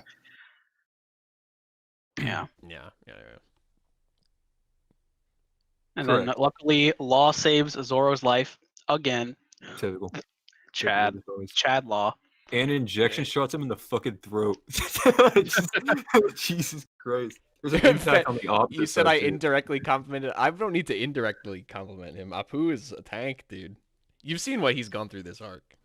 Yeah. Apu's been popping off. I'm just saying. Yeah, that's what I was saying. Yeah, fucking Apu knocked out Luffy just the same as Ragnarok did. So Apu as strong as Ragnarok. Yeah.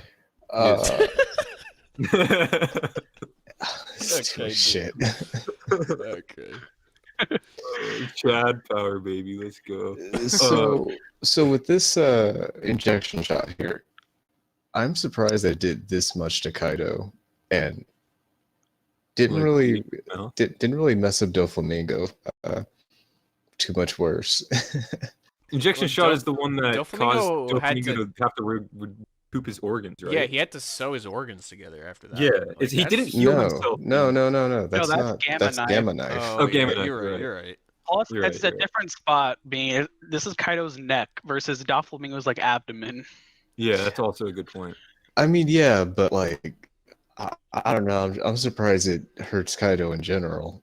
Really, Well, I didn't it think hurt this was, him, like, an internal thing. It hurt Dofi, didn't it? Yeah, it Yeah. hurt. Well, I mean, but that's stuff. That's not Kaido. This is I take this as one of those abilities that isn't like easily blocked by hockey. I mean, we don't have to compare those two things directly. I mean, right? Like, Luffy has gotten stronger since Dressrosa, so Law can too, right? Like, it's the Mhm. same move, but his ability as a fighter can have improved from then. So it's Well, I mean, Luffy went through like an entire war arc, a dedicated training arc. I mean, it's you're not wrong, but yeah. I mean, And Luffy's the Law- protagonist, so we're gonna see that, right?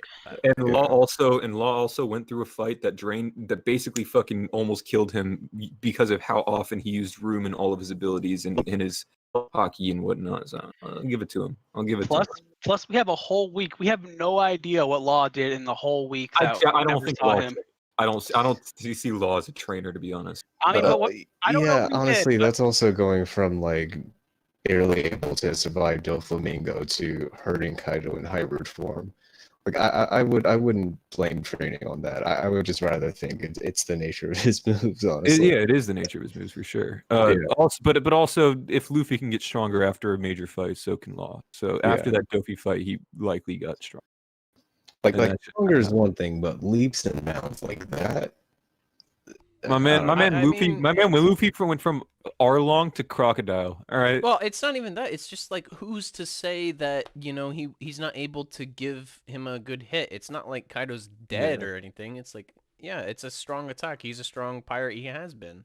And it's he an ability gave that can, Dofi a good hit. He gave Kaido a good hit, but I mean, it didn't do anything major to either of them. It's like and Well, the and same Kaido thing. specifically says those powers of yours really throw me off. So it is Yeah, like it's about Yeah, it's it about seems that. like Way his it ability. really is just an internal thing, but you can't really put that with Kaido because Kaido's like the You guy can. who you're not Totally just. No, I mean Kaido's the kind of guy you can't just be like you get it hidden with him. His whole thing is he's invulnerable, That's true, but like So- this is a very specific devil fruit that is literally made to attack you internally. Yeah, no, I'm saying like I wouldn't compare getting hit off on Doflamingo with getting hit off on Kaido. Yeah, sure. I Is agree. is specifically like a weird one that could just kind of it doesn't matter. Yeah, I mean, in that case, it's the same because it's still doing the internal stuff, right? Yeah. It'd be nice if we knew what he was doing at all. I mean, just kind of just an explosion. Anyway, It's an injection shot. I wanted to bring up brand new move from Law, antibacterial curtain. Yeah, that was super. He like made a shield, bro. Is that a W for Law? Is he comparing Kaido to bacteria? No, because if you look at the lines, if you look at the lines on on the bacterial shield, it's actually a shape. So Okay. sorry. Yeah. It Alright. also did nothing at all. I love that that was the debut. Well, I mean, it's a probably helps- shield. It probably helps buffer it a little bit. Yeah, not an no, attack. yeah, he perfected himself. he didn't get knocked out from that attack, I don't and think he's he. able I don't to think he took stand damage after from the it. attack. I think he just like it's like a. No, he took a it's little. kinda like- You know, he goes crashing into the wall, but still, like it absorbed Yeah, a but good he bit of would the have blow or taken whatever damage it from the was. wall, not from Kaido's attack, right? Well, I mean, It depends on Same- if like that's same. something that can be broken with physical force, I guess. I think we would have seen it get physically broken with force if that's what happened. I take it as like a bouncy ball. So I think what happened is Kaido Why a attacked- bouncy ball? because antibacterial curtain. So I think of it as like the fucking cell wall of like a fucking cell. I don't know. That's how I Okay, Ray, that's some crazy ass headcanon right I there. mean, what it looks that's actually kind of clever though. I didn't think about it that way. it's called a curtain. It's not a wall. It's a curtain. It's literally like it's literally just the curtains you have in a hospital. That's not what it is, bro. It's just a Bro, fucking. I mean, it regular probably ass is curtain. though. I mean that's what it's named after. True, and I'm sure his injection shot is literally just a fucking needle. God. I mean, Hey man, it's just I mean, naming I'm not conventions. saying I it don't know. didn't I help. don't know. I'm saying it probably helped a lot, and that, Yeah, But- but my I don't point know is that about a I lot, took it as but- like a bubble-esque thing, kind of like that. But it would have been nice if we gotten any view besides just Law's face with it. Like show him throwing up a quick We- square in front of his face or something. I don't know. a square. Because it's a curtain. I don't know, man. It's probably. I'm pretty sure just covered his entire body. Like I assumed they would look like a quick Bartholomew barrier. That's what I was thinking. Yeah. When I said bubble, I meant like that. That shit to me, I looked like it because there's a little curvature on it. You know, you could see at the top left. You know, I feel like it's I shaped like don't a know. spear. You know, Well, we'll see. I guess. we'll see in the anime when they confirm it. Hey, Anyway, that's probably gonna be the only chance of getting any idea of what it might look I'm like. sure we'll see. Yeah. But who Yeah. knows? Oda probably just thought of it during this fight and was like, "Bro, let's toss this in there." So now it'll be part of his forever arsenal, just like a gamma knife and injection shot were Yeah. during the Dopey fight. So Um, anyway, yeah. I love how, okay, plan kind of goes a little south. Prometheus goes to save Big Mom with Napoleon. And then Kid and Killer go, and he's just got this huge mountain of like scrap and stuff following. everything. behind he him. That's pulled from all the the shit he's floors. been dragging. Yeah. following him the entire way. I love it. His devil It is fruit the best. is pretty cool for that, because that's just kind of, I don't know if that was all in his mech from earlier or what, or if that was just like on the sidelines. I don't know how much of that is used, but I mean that's like a ton.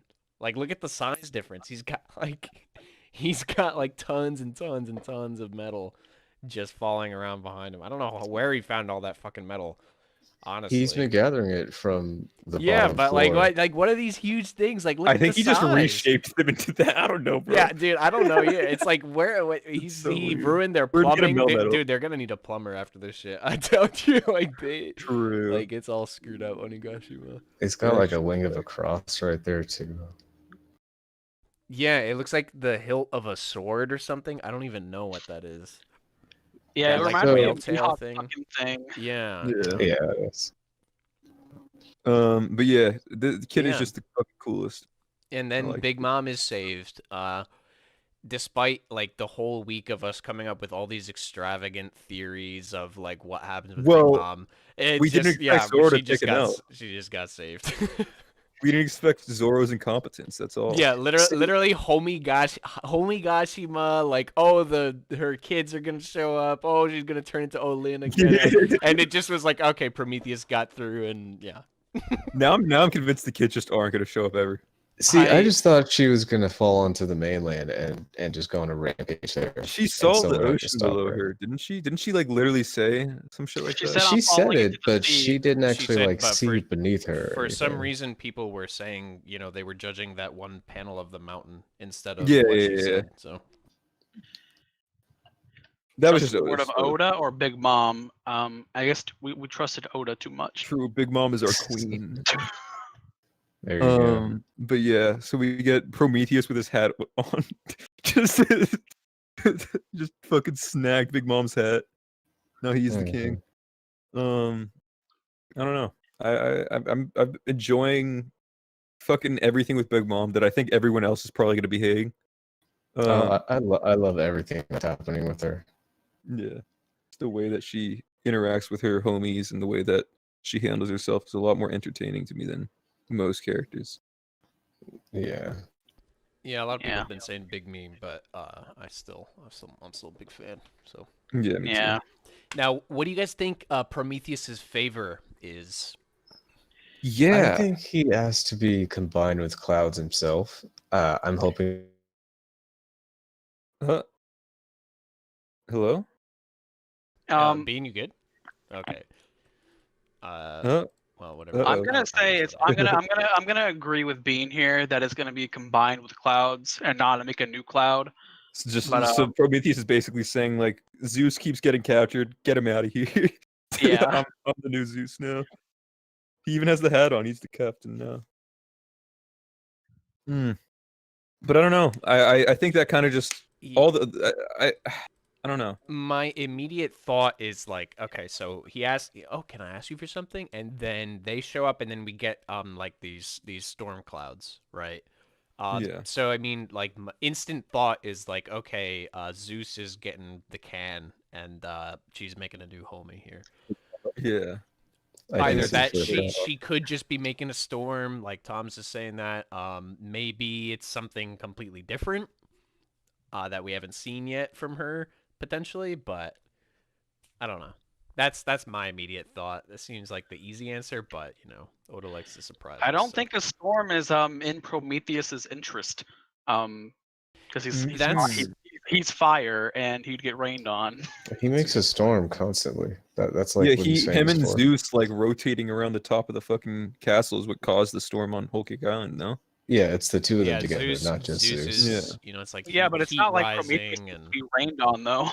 yeah, the thing is like what is Prometheus asking about? Especially because they were just shit talking, right? Like there's two contextual things we see. Number one is Big Mom is pissed off about Zeus, and she has been for like ever, right? He ditched her and like all that stuff, and then Prometheus is like, I've been telling you this, like this is like he's horrible. He's holding us back.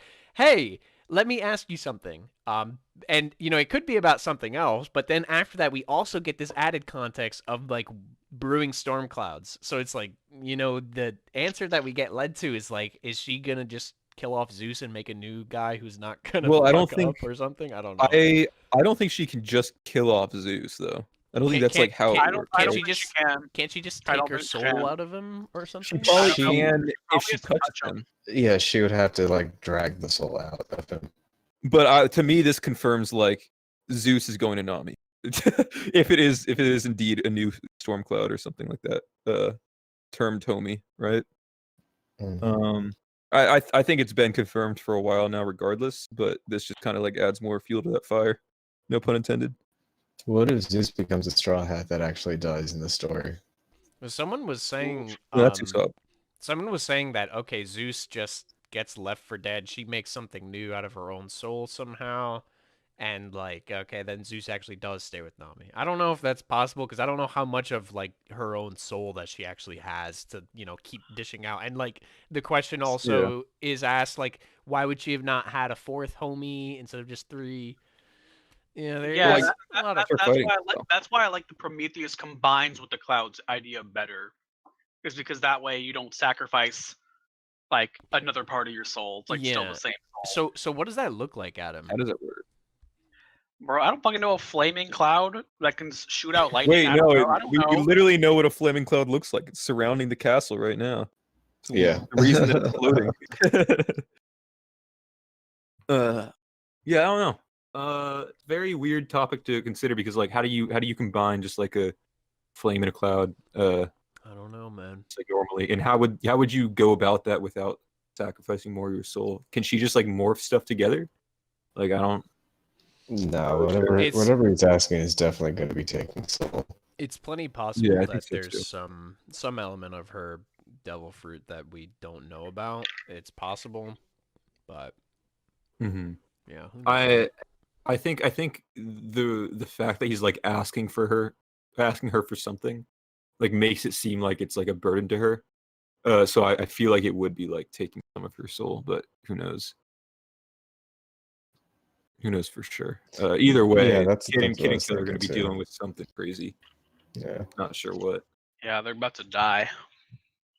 Do you think that they're going to get some help by anyone? I mean, If they're going down, then yeah, I feel not like there's right. someone's going to help. Not right now. I imagine they're both going to be defeated. What I imagine is Kaido's going to win his fight, Big Mom's going to win her fight, and they're going to meet back up. That's what I You think. think so? You think Yeah, this battle? You think this battle is being extended to like a rematch again? Yeah. Later on. Yes. Interesting take. Yeah, that's. I'm not sure. The main reason is the betrayal still has to happen, which I think Big Mom will betray Kaido. So that's how I imagine it'll happen. I think so as well, but I don't think they have to meet back up again for it to happen. I think Big Mom could just change her mind while she's not met up with him and just go and do her thing. If that makes sense. Like she doesn't have to like tell Kaido, "I'm gonna betray you now." She could just betray him. I mean, Yeah, you know but she's still going to blow involve her about it, beating though. Come Kid on. and Killer though. Yeah, I don't. Yeah, I either that or she just deems it not worthy of her time anymore, and she decides to go off and do something else. It doesn't exactly have to beat them either. Not that she won't. I could see it happening. Sure. I don't know. I feel like there are a lot of ways that this could just go that are super unpredictable, and Oda's probably going to choose the most unpredictable one. It could be, yeah. I've given up on chalking up any theories as impossible at this point. So Mhm. anyway, let me. That's what I like to hear. Except for Hawkins, that's not possible.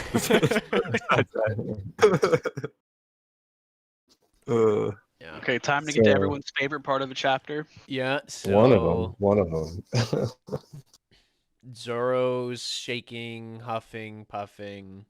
Typical. And he calls does. out, "This is my limit." He does the thing. Yeah, this is the limit of my ability, and he does the thing we all like to see, like that everybody loves. Very similar to Thriller Bark. He's like, "Hey, that's my captain. If you want to crush anyone's skull, you have to start with mine." Pulls out Asura and gives him the business, dude. I mean, yeah. Great panel. You know, I have a minor nitpick. I know not everybody's gonna like that I say this, but yeah, sometimes I wish Oda would show Zoro's big attacks from a different angle. He's always got that angle of Zoro and then like the back of the other person. Well, while they get this hit. this one specifically, I think, was a reference to the Kuma attack because it's literally the exact same, like giant dude behind him. Well, maybe it's I don't know if it's a reference to Kuma. It's just that this angle is the angle that he pretty much always takes in his like finishing or like his big attacks. It's like it always looks like this. I think part of the reason why I think part of the reason why I don't find Zoro's fights as entertaining is because of that as well. Where like other characters will like show like the lead up to the impact and then they'll show the impact itself. Whereas Zoro's is just like stance and then after the attack, and that's like how all of the attacks go. Yeah, I think Oda struggles a little bit with choreographing sword fights. And this isn't actually like a full sword fight, but I've felt that way for a while. Just that the sword fights are usually, it's stuff like this rather than like, they'll clash blades and stuff, but it's harder to kind of choreograph that stuff. Whereas with like his fist fights, those have like they've been like good, but then they've really improved recently in my opinion. Katakuri, the choreography of that fight was really, really, really good. One of my favorites in the series. And, that is my favorite choreography. But honestly, even having said that, we have fights like the Kaku fight where Zoro had a good extended like swapping blows with a sword fight. In the manga, it didn't look super interesting still, and the final attack was once again like one of these all the same. Whereas like, for instance, Luffy's attacks are like super like brutal in your face. Like you see that impact full force, right? You see the lead up to that impact because he's a stretchy boy, so there's always that like that lead up panel to most of his attacks, right? Even like Sanji's attacks on like Luffy in Sanji versus Luffy were like really fucking well built up and brutal, with like where you see him spinning as he's coming down and then bringing down the concussor or whatever how you pronounce it.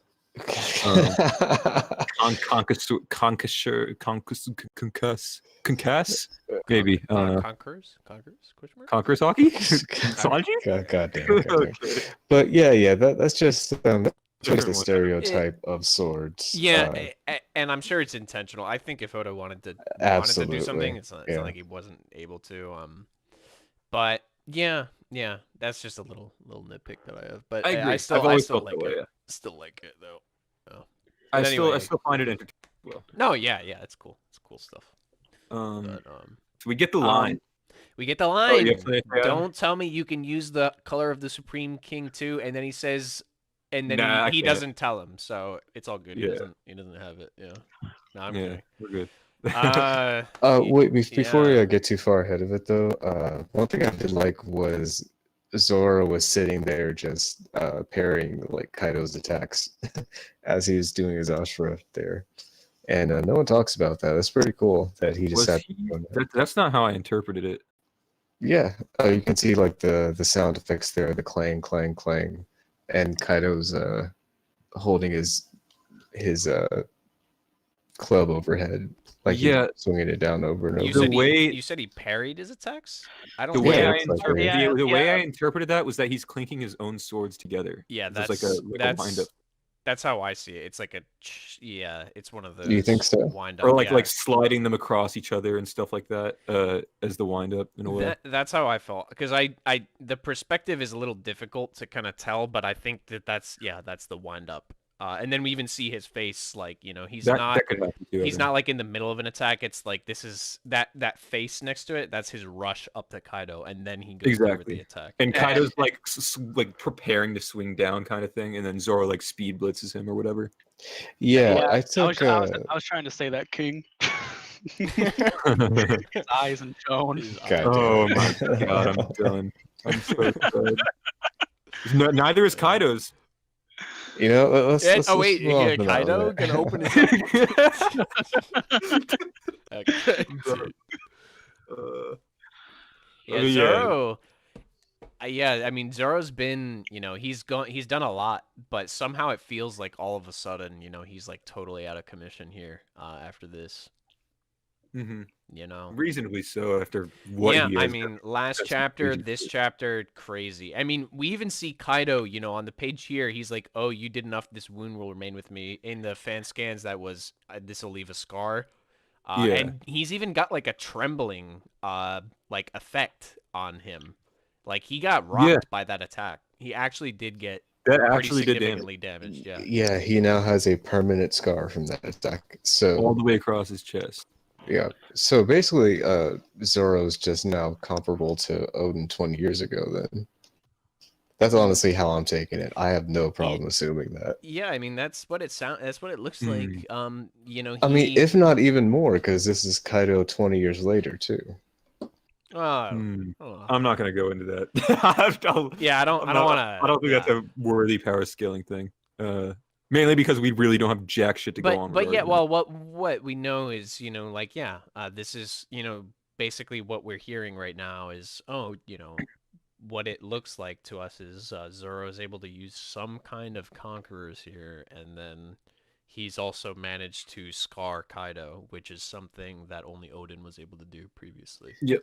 And that's going to be a large conversation, but I would like to address that after we're done with the whole chapter. You want to wait until after to talk about that? Yeah, because that's going to take up a good chunk of time. Yeah.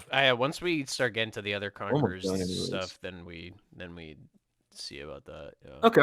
Okay. So yeah, we'll do that.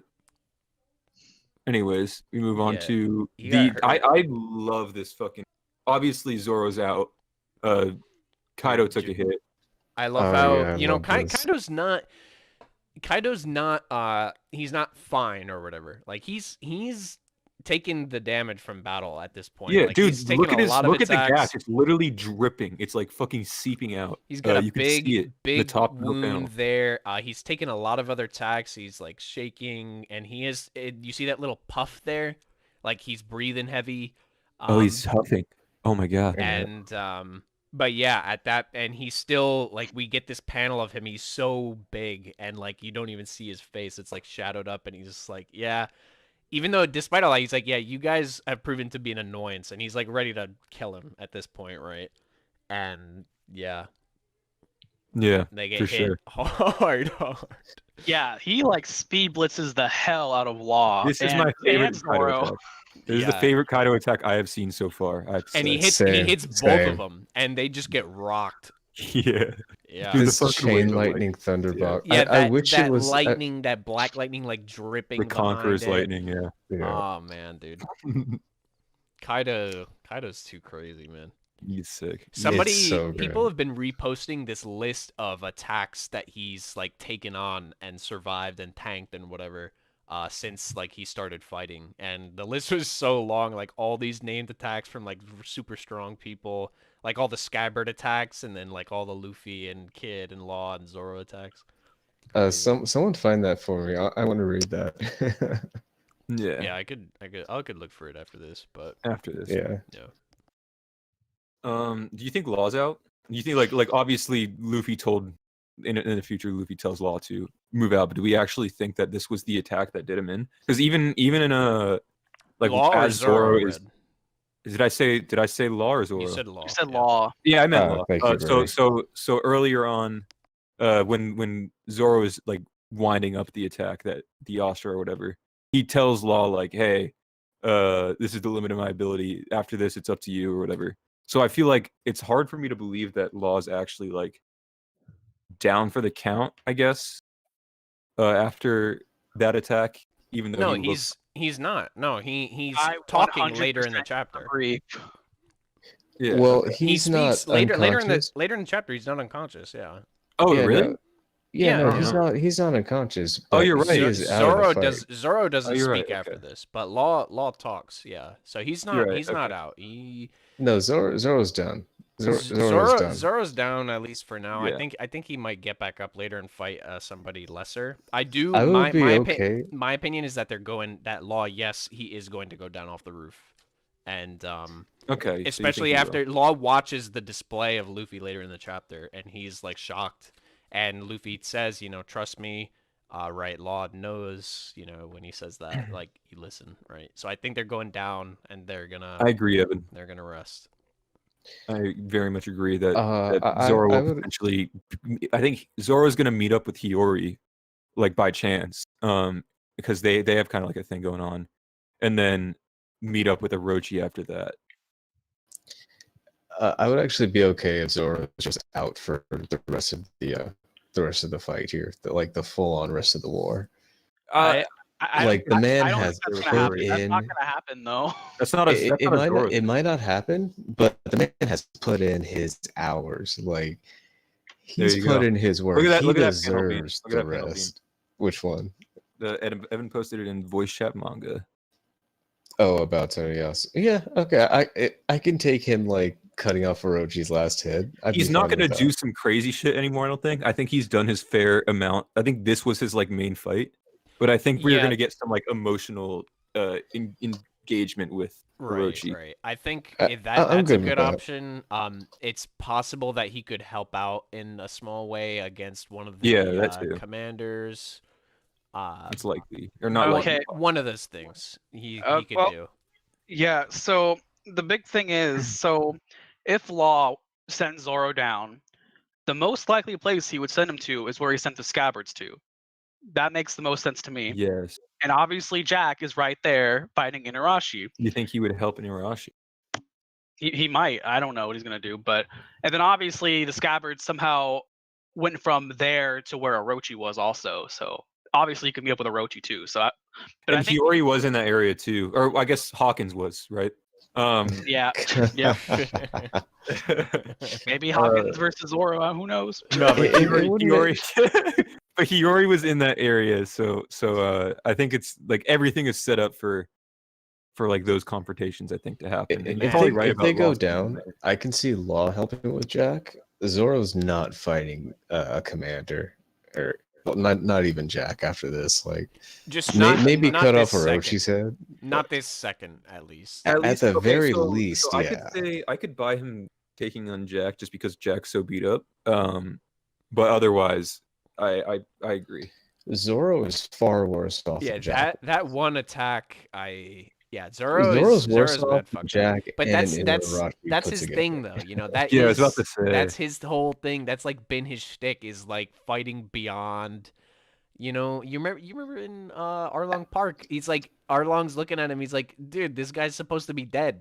Yeah, Like, he literally he's tears off the literally bandage. he's literally supposed to Guts be and dead blood. at this point, right? Like that's his whole that is shtick. true. It always has That been. is true. So we'll see. But We'll see what happens. But And that was a consistent thing throughout like the entirety of the pre-time skip, where like he was Oh, yeah. always damaged from the previous arc. yeah, and for yet- sure. Yeah, But he when he goes down, he stays down. No, he doesn't. Yeah. When he goes down, I don't think like, he did once he's on. out, I don't think he's just down. I don't think he did on Skypiea. Did he?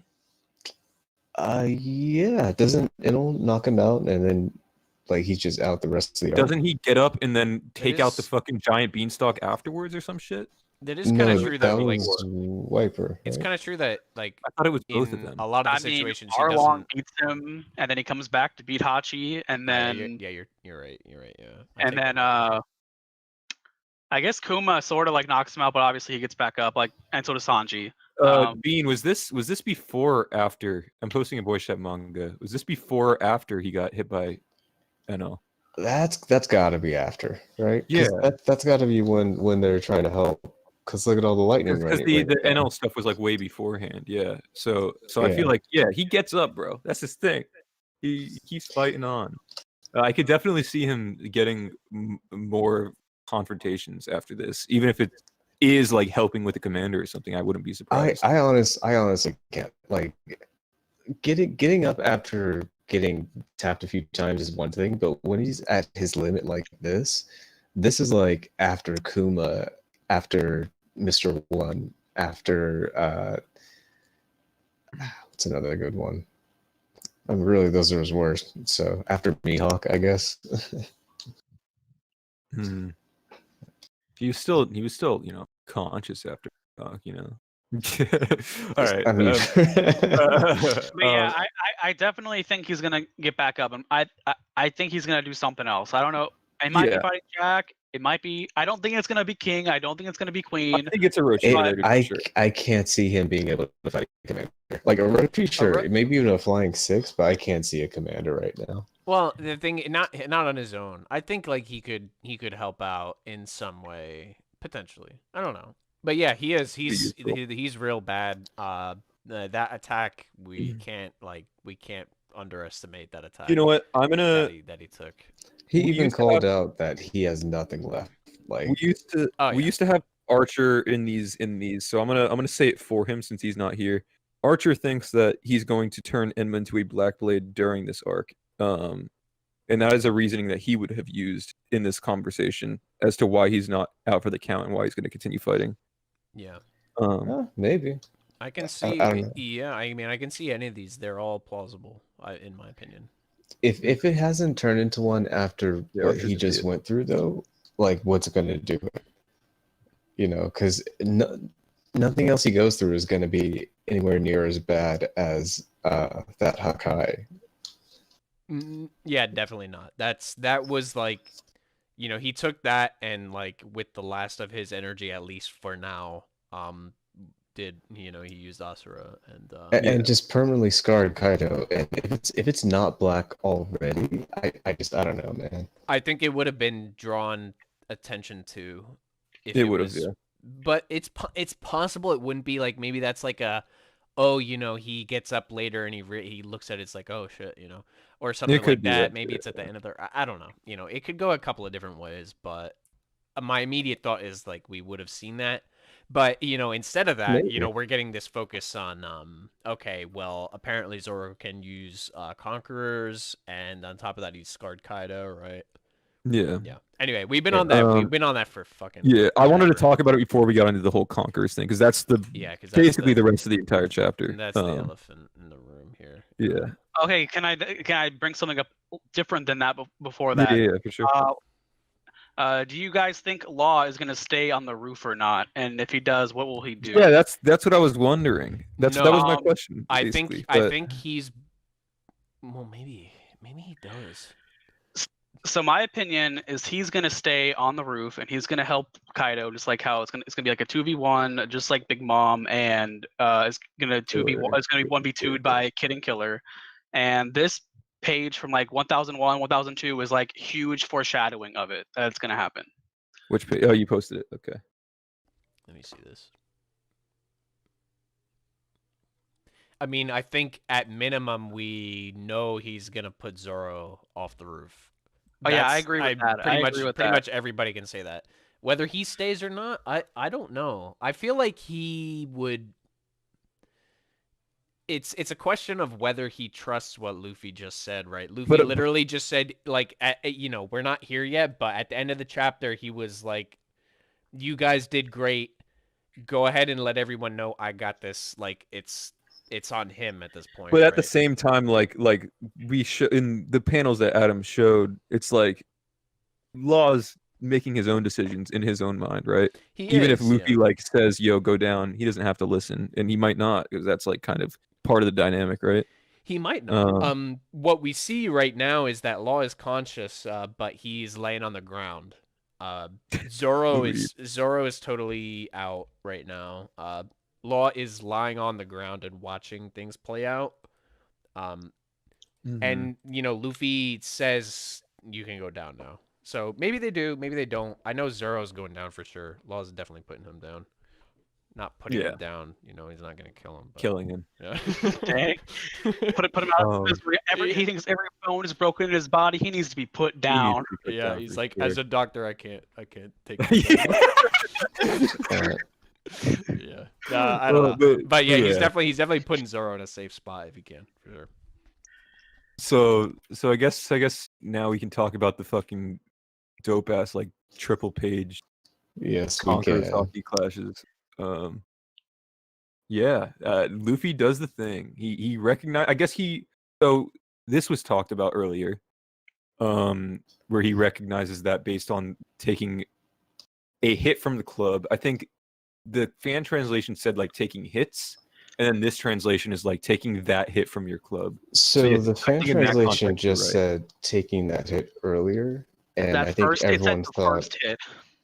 Yeah, and everyone thought it was the Thunder Bagua, but I'm pretty sure it was the Ragnarok. Yeah, I can buy that. Because with the hockey drip and everything, then he would notice that happening. I'm not so sure. I don't know. My thought is that yes, it would be the Ragnarok, right? Because immediately you want to look at like, okay, well, there's been a pretty clear like representation in how he's drawn it. With like the trailing black lightning attached to the weapon, so that's like a significant part. But there's a little part of me that's thinking back to all those conversations about Sanji blocking Judge and Cracker using armament, and the art portrayal and stuff like that. So and this is obviously a lot more clear. I want to get that out of the way. Like it's very obvious, right? Like the black lightning it's different here, right? Like that's a lot more clear. And it seems like a very clear indicator, but I can't help thinking about that stuff because those arguments were very common, and I still think that the lightning is there to mainly signify conquerors. Even back then, I think most of those cases like a Katakuri and Luffy clashing and stuff like that, I think was meant to like somewhat signify that. And then I think that there was just inconsistencies where Oda sometimes drew it elsewhere as well. We even have more recent ones where it's like Sanji versus Page One clashing, and then we even have Yamato and Ulti having it. So it's like, who knows? Yeah. I had that whole joke conversation about can Ulti use conquerors? I remember that during one of the previous podcasts. I mean, we can call Pasta, and he has a whole folder of the black hockeys. Just saying, shout out to Pasta. Yeah. Either way, in this case, you're right. It is a lot more visually consistent, I guess, right? It feels that way for now, but I'm holding my reservations because of all these other conversations and stuff about art portrayal that we've had. Yeah. But But also, if it's if it weren't the Ragnarok, why did it take Luffy this long to figure this out? What do you mean? Oh, if it weren't the Ragnarok, yeah. Yeah, because My reasoning for that is because of Luffy like interpreted what Zoro said to Kaido as like more confirmation about how to do it, where that you can coat an attack with it or whatever. Or just that first Thunder Bago was so fucking fast that he just he couldn't even think about it at all. And also, it's like, hey, Kaido uses this attack one single time, and then Luffy's like, "Ha, this is your secret. You use this one attack one time ever, and I figured it out." And that just doesn't make any sense. well, that would be the exact same thing here, either way. Well, no, because what Adam's saying is that he noticed it from that first attack, and then Kaido kept using it throughout the fights, and then he like kind of put it 2 and 2 together from that. I assume is what you meant, Adam. Yeah, like he finally after the it was fine. It took the Ragnarok for Luffy to figure it out, is what I'm saying. But Kaido has been using it like the whole time. Yeah, because there have been other attacks that have been like kind of consistent with that, right? That's how I feel, and that's part of why I'm dubious, a little skeptical of the how clear the Black Lightning is. Okay, because... here's my reasoning as to how it's like 100% confirmed Black Lightning is Conquerors. The whole Luffy jumping at Kaido with it literally trailing on his arm. It's like it's not like only the impact as like it was in these other. That's true, but this then time it's literally trailing his arm. Then that begs the question of what is the deal with Zoro? Yeah, that goes into a whole other topic that we will get into. Well, but that's what we're talking about, man. It's like if Zoro is apparently using Conquerors, if we're assuming that he is, which it feels pretty clear, but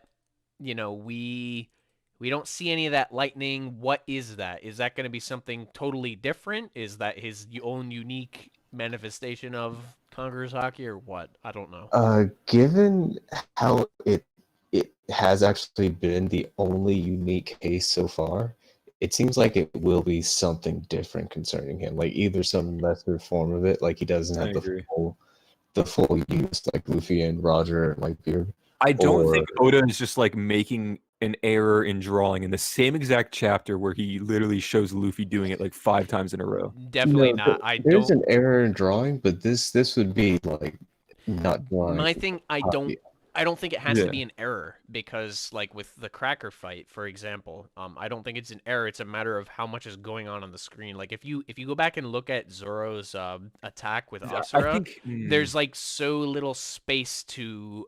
He could have done it so many places though. He could have literally just had it on the swords as he's winding up. Could have, but is that like I don't know how he thinks, right? Is it something that he thinks is too cluttered? I don't know. And I don't think it's a little far fetched. It's a little far fetched, especially considering what you just said, because that's that seems to be very clear. We get like the last few pages of the chapter very, very clear. Yeah. Or I think Oda Adam would disagree actually. See, I do see where you're coming from, Fats, but there were like 3 different panels where he was winding up for Dead Man's Game, where he could have easily done that. No, yeah. So Luffy while winding up even has the black trail. They could have done it in the bottom right panel. They could have done it in the top left panel. They could have had it in the bottom left panel. They could have done it on all 3 of those panels. And it keeps going after the attack hit. That all makes perfect sense. And just my question though is that I know we're learning more about Conquerors this chapter, but then of course, what that basically implies is that Zoro has this completely unique version or manifestation of Conquerors or whatever. If it is Conquerors, right? If it is, it's something totally different than we've ever seen in the series, right? Yeah, even as Luffy uses the thing that Whitebeard and Roger did, and then Kaido did. And then Zoro has this moment where it's like something totally different. So what's that about, right? It could also. That's what that it really implies if could we're be. considering that. So I just want to keep both sides in mind because is that going to be something unique, or is it going to be just that it wasn't really shown? Well, that If that it is is one Conqueror, implication, but that's not the only implication because it could be that he just doesn't have the full form of it, and like that he's just too. giving off conquerors, but isn't So actually like. so doing here are like something the specific. multiple possibilities, right? He has what Luffy just used. He emanated like a presence that you could tell he had it, but he didn't actually like use it in the attack, right? Yeah.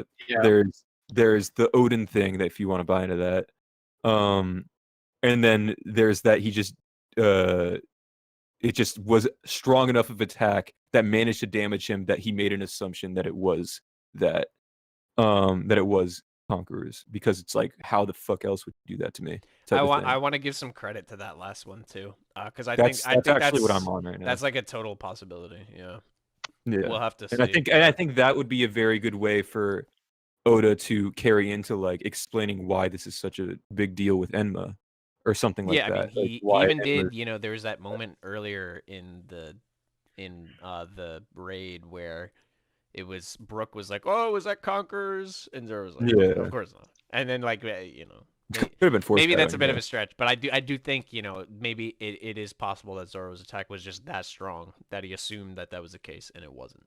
It's Mhm. possible, but And that's why I'm 50-50. I think that it's either that option or it's just that he straight up has some weird form of Conquerors. I guess Enma's like a possibility. It's in there somewhere. I know Bean is going to probably talk about his reasoning for that. I assume. Yeah, I might as well explain that a little bit. I'll listen while I'm peeing. You go for it. God damn it. Okay, dude. Well, it was just one other possibility, not like a super strong one, but because they kept talking about Odin's presence in Enma and the weird hockey in it, there's always the chance that Zoro doesn't have conquerors, but whatever Odin did to with Enma, however he bonded with it, it's giving off some semblance of the conquerors that he had, and it's Zoro trying to like his hockey through it is allowing him to have a similar effects. So he would artificially have the same conquerors and armament fusion, and so naturally Kaido would assume he has it. Hey, I mean, maybe that's a thing. I don't know. We're really in the dark. Next chapter might put a nail in this. Maybe it doesn't. I just want to say though, yeah. I don't know. As much as it seems like very when you look at the contextual evidence here of when Zoro attacks Kaido and everything, and then afterwards it just feels like on the very surface it's like, oh yeah, he just is using conquerors, but it's very possible that those things are both the case. I mean, it could be that, right? We even had that. There's that kind of disputed dialogue from in one of the earlier chapters when Kaido talks about that hockey and Enma and stuff like that. That's one of the things. And then Kaido could just be wrong, and it could just be as simple as Zoro was just that tough, and he thought it had to be that, but it wasn't. Yeah, and that'd be okay too. It would be just fine if it is just Zoro finally unlocks Conqueror's hockey. I'd be on board with that as well. But the only reason I even bring it up is because they really did make it a point multiple times to point out that Enma, in particular, is giving Zoro some unique advantage in this fight. Well, yeah. My initial thought, I don't know really what I think now, but back in that one chapter where it was like, oh, that strange hockey or whatever, my thought was more along the lines of that it's just bringing out way more of what Zoro could kind of do on his own. But yeah, I don't know. We have to learn more about that stuff, and it's gonna be a while. It might. What's up? Either I broke up for a sec, or you did. I think it was Discord, or maybe it was Fats. Was it Discord? I'm sorry. I'm doing. I don't know. I am. It was one of the. Say that again. That last part, then. Yeah, sorry. I am streaming this to YouTube. But yeah, just basically my initial thought was that Enma is bringing out the whatever he couldn't do on his own. Yeah, I figured in some way it is because of Inba that this is happening. That is for sure the case here. Yeah, it's helping him get all of that, latent power or whatever. That's the whole point of the sword, right? It's able to, I mean, that much is obvious. I don't think anyone would disagree with that. That at Yeah, minimum, right? it forces out like all of his It's just Haki how abilities. much, because there's also that whole discussion of like, is there like remnant Odin in that sword somehow, right? Right.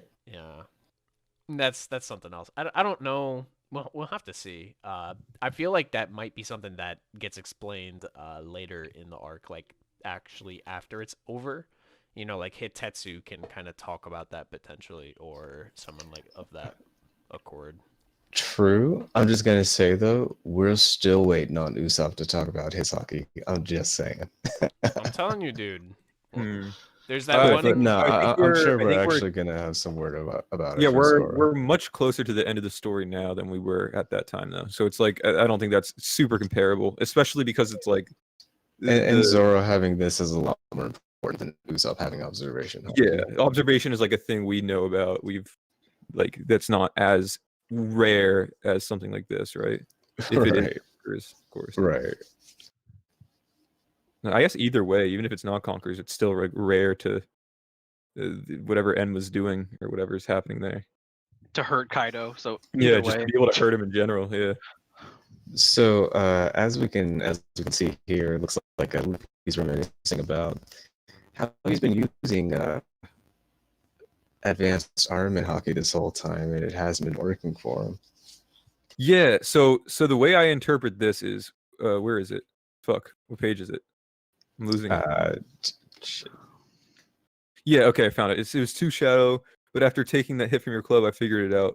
So he talks about how the basically the way I interpret this is confirmation that he was indeed doing what Hyogoro taught him the entire fight, right? He was indeed using that form of Haki, and now he recognizes a way to make it more potent because that alone wasn't enough to actually do enough to Kaido, right? That's how I saw it. And 'cause we that talked does about seem that a to be lot. the case here too. Yeah. I don't know if anyone else has a different interpretation because we talked about that a lot about like, is this actually that quote unquote third form or whatever that where it like properly impacts from the inside, or is this like an incomplete version of that? And I don't know which if you guys think this confirms it or not. With Like, Luffy or what? Luffy, yeah. Yeah. Okay, so Yeah. now's Adam's turn. Yeah. So I think he's finally after taking that, he's finally mastered advanced armament Haki. It just makes sense to me because here, let me get the fucking panel. There's some panel that says armament. Here it is, right here. I have it right here. So just before you get into This- it, you are saying that he's not using conquerors. He's just using the full advanced armament. Yeah, he's probably just using the normal conquerors that he did with Katakuri, however you want to interpret that, is what I'm saying. Because obviously, they were having like the conqueror blowing up shit or whatever in Mirror World. You know what I'm talking about. Yeah. But- Okay, you said more. Okay. Yeah, so we learned that advanced armament Haki would create like a suit of armor, as you see. So if you punch something with it, you would not make contact. Everything has been making contact this entire time. I think we can all agree on that point. Because obviously Law stresses that out. He's like, oh my god, Luffy's not making contact now. So I think we can agree on that. I think okay, so I want to point out I think that this ability shown there that you just posted is not the same thing that like Roger and Whitebeard did though. Like I think that you Not can, at all, yeah. if this is an application of it and it's enhancing it to the point where it's even like wider of a gap between them. But I think it still was like quote unquote not making contact to the point where like it's hard to tell. If you look at like something like this in the panel that we got, it's like barely not making contact in these like examples in this chapter. The way I interpret that is he had been using that like perfected form of advanced armament, quote unquote, throughout this fight, and now he's recognizing I can make that even more potent by incorporating this thing that I just recognized Kaido has been doing into that. Because the way that Hyogoro explains it makes it seem like it's not something that you need Conqueror's Haki to do. Yeah, that's actually the big thing is that Hyogoro isn't saying that you need Conquerors to do. He doesn't know that, or yeah, actually, I guess he does know Luffy has it. Yeah. But they don't know what Conquerors is. It's just kind of a weird new power for them. You know, Ashura didn't know it. He just knew it as Odin's ability that Odin had, and no one else seemed to. Yeah. What we have as confirmation here is when Luffy says it was still too shallow, in reference to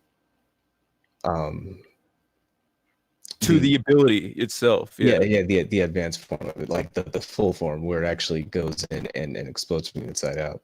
Exactly. But also,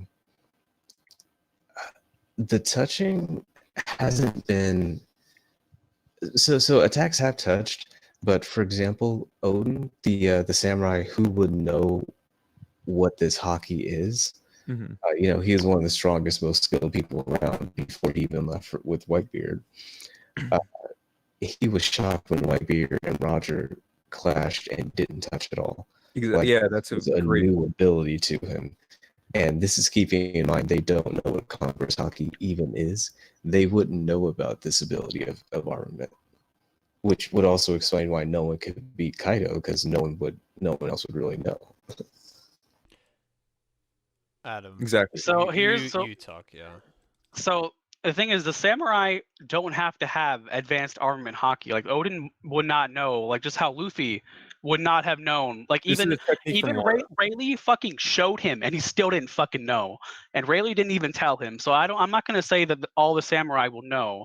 And obviously, when Odin came back, he's probably told Hyogoro about the stories. Maybe he taught Hyogoro how to do it. We're not exactly sure on that aspect. Yes, but, we are. Well, Hyogoro references that it's an ability that the samurai of Wano in general have. Everyone should know the technique. I mean, that's not true though. It's explained to be like a regular aspect of like like Wano techniques, I guess, and you could make the argument at the least a known skill, if not like and widely usable. You can make the argument that when not Orochi, holy shit, when Odin returned, he didn't like have time to like infuse some new crazy amount of knowledge into 5 years. Yeah, 5 years that he spent dancing. He actually he didn't taught dance the entire time. Yeah, he did. I mean, he danced, but you know, we don't see what happened in the back. I don't know. Here's I think more than any of all that other stuff, there's some important contextual clues to look at here. And the main thing for me is just this dialogue. I'm gonna post it in VC manga here. Between Kaido and Luffy here. Luffy has realized, okay, my attacks were not good enough. I took the hit from your club. You can infuse things with Supreme King Haki. He laughs. Only a handful of the strongest can. Not a dead man walking. And this is meant, you know, when the villain says something like that, typically what that means is like, okay, yeah, no shot. You're going to be able to do that, right? And he's like, yeah, not a dead man walking, a.k.a. Luffy.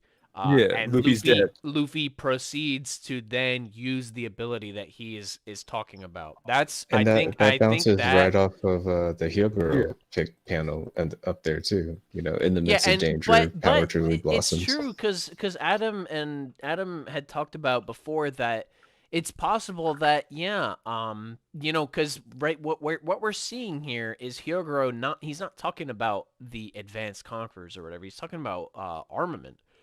So it kind of throws things off a little bit, but there's also the argument to make, right, that particular panel seems to just be leading into, Luffy is actually using that ability, right? He does that directly after, once he's figured it out, well, right? And Kaido's like, yeah, you can't do that, bro. And then Luffy does it. Yeah, Right. I agree. That's what he recognized, that he was saying that Luffy can't infuse himself with King Hockey or King's Hockey, whatever. Is the context here? I agree. But you're like attributing the prior context even to that, to the later context, when like it doesn't go in that order, I guess. So what's happening here, from my perspective, is that he's taking the concept of what he's been doing, and he's applying that to Supreme King Hockey as well. He's like, I Yeah, just that works realized too. I can do this with that as well. Yeah, that works And too. I was just what's happening. saying, you know, where Adam's coming from isn't, it's not like completely ridiculous because, yeah, like, you know, that stuff is referencing Yeah, something different. Yeah, I but don't think I'm Adam's like with ridiculous for thinking you. the way he is. I'm with you on that because I think you know what we see is it's exactly what you said. He gets the flashback with Hyogoro, and then in between the flashback, there's that panel. He says it is still too shallow. Yeah, that's specifically what he's referring to in the previous flashback. Right, Is and too shallow, that's and what then he's we- talking about. Yeah. He's talking about the advanced armament there, right? It was Yeah. still not enough, and then we get Hyogoro saying, "Oh, power truly blossomed," blah blah blah, right? And then And we can circle that back in Udon when he's saying he feels that this is the way to beat Kaido. He doesn't actually know for sure. So this has been Luffy working off of a hunch, like his best guess so far. Mhm. And now he actually knows what can beat Kaido because Kaido demonstrated it himself. Exactly. It's all framed to be so very it's like pretty like it's the pretty, first option it's pretty seems It's to a be thought that, process. yeah, like the easiest leap seems to be that it's about the conquerors being infused and not just now he's using a hockey that he should have been using this whole time because he's actually Which- hurting Kaido. Yeah, and I want to point out again, we did see earlier him literally using something that like blew a tree up from the inside. So we know that he is already capable of using advanced already hockey. demonstrated this, so there's no way he hasn't been using it this entire fight Yeah. when he was So just not getting it options. isn't Well, like an potentially- application of conquerors. potentially not the entire fight. You know, maybe he screwed up, but I think I mean, I actually do think I I think do it would've agree been- with you because I think it would have drawn some attention to it. Exactly. For example, like if this were the advanced armament, then there would have been maybe a moment or two where it was drawn attention that he wasn't getting his hits right, like he wasn't able to use the advanced armament properly. We would have seen like, oh man, I'm still struggling, I still can't get it right, and then this would be the time where, okay, I finally get it right. Mhm. But rather than that, we did not see it. So I don't Yeah, know. I do want to say, Adam, I don't think this is a fucking Hawkins situation. I can understand why your thought process leads you there. I think it's much more likely that it is what we described it as, basically. Based on like the panel structure and like the thought process going through it. And Right, what we've yeah. already seen him do in the past, that we know that he's already damaged Kaido before. We've seen him Yeah. blow a tree from the inside, things like that. I'll all scroll stacked through and let there was Yeah. also Oh. the whole fights with the scabbards where no, they you demonstrated can just keep Yeah, the the scabbards did it as well. yeah, and they were like fully touching him, obviously, because they stabbed him. Yeah. So did Okay, Zoro. let me give you some thoughts. So, Luffy says it's still too shallow. Mhm. Okay. So what you can infer from that is like the armament hockey, and then we have in the previous page we have do not overstress. You must allow the hockey to flow into your fist. So what it sounds like to me is that the hockey flowing as far as Luffy wants to. It's still too shallow. He's not letting it flow. It's not like working the way it's supposed to work. He just thinks it works like as well as he thinks it is, but now he realizes, oh, it's not. Like it can be better than this. And then we see, and then that's why it's now like no longer connecting, is because now it has a much further reach, and like the implosion effect is, I guess, stronger because of that. So that would be why. So I buy no, that. and Like I buy that reasoning. no, but I totally agree with that, except that the reason why it's going further now is because he's infusing King Mhm. Conqueror's Haki in it. It's So like this is the technique he was it's like talking some about. combination of the two, right? Because it's like, Yeah. oh, if he realized that, my advanced armament's not working, but then we get this dialogue about being able to do something, and then like if he wasn't, it'd just be very strange to imagine that he didn't use it afterwards. Like I think it's a combination of those two things, right? But also when he uses, when he demonstrates it for the first time, when he's got some proficiency with the technique, he does it from a decent distance. It's not like he puts his fist up to a tree and then it explodes. He's actually like shooting it from a good few feet away. So his fist should have been doing the same thing if that were the case, if we were just going as far as distance. Yeah, we were just seeing it like I had said like in way previous discussions when we were like still unsure about it. I felt like it was just Oda doesn't want to like always draw like it imploding inside or something like that. And now I think that was a good decision, assuming that I'm right, obviously. There's still a chance that you're right, Adam. Yeah, the logic because is now sound. we're seeing like even more of like a distance between them with this new Conqueror's Hockey implementation to make it more like impactful, I guess. But the way it seems to be portrayed to me is that he has been doing it correctly, and the wording implies that even what he had been doing correctly was too shallow as is, and that is why he like came up with an idea like Luffy does. He comes up with ideas like mid-fight to like apply to existing attacks and resulted in what we've got here. But yeah, I don't know. I don't know if there's like any other reason you have for it though. And then, well, there's also a bunch of inconsistencies and also other reasoning. But so we have this Black Lightning, Black Streak, whatever the fuck you want to call it. Okay. Odin does not have that on his swords at all when he slashes Kaido. We have the Black Lightning after effect like a bunch of other fucking attacks have. That's true. But it's not on his swords or anything like you see it here. And obviously Odin permanently scarred Kaido. So you have that problem. And then you have Kaido not doing it or not having these black streaks for a lot of his attacks. You really only see it this chapter, to be honest. And it's like, why would Kaido not be using it before? Doesn't really make sense to me. And obviously, it's like it makes more sense that Luffy's been hit by this attack multiple times to figure out, oh, this is Conqueror's Hockey, and not just, oh, I got hit by it one time, now I figured it out. And so, like, just like how he fought against Katakuri and he kept punching him, like probably like he tried multiple different times, and it took him that long to figure out that it's future sight, not like instantly, like on a snap of a thumb. And then you have okay, and there's one more thing I want to say. You have the Black Lightning. So you have cases like I posted Ulti having it with her forehead before she attacks. Yamato has it when she uses armament on her hand, just like Ulti uses armament on her skull, and they have this little zap sound effect. And then you have Katakuri and Luffy both having it before they clash in their little fight. So honestly, I take these little black streaks that everyone's saying is Conqueror's Hockey is like more visual confirmation on like mastered advanced armament. Just seems like the next step. So that's just how I take it.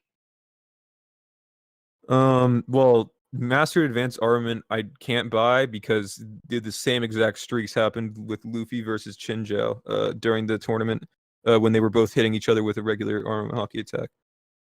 Which both had conquerors. There's two characters that had conquerors, by the way. What do you mean by black? You mean like the ones that Kaido and Luffy showed off this chapter? Those not the trailing ones, but weren't you talking about the other ones that were being like advanced armament examples? No, I was talking about regular armament. Like just you put the black armament on your fist, and you have the lightning. That's just. Oh, you said the word hockey. Advanced. That's why you said the word advanced. Okay, so I meant like those are like regular hockey. It's just you make your black fist, you get some lightning. That's regular armament.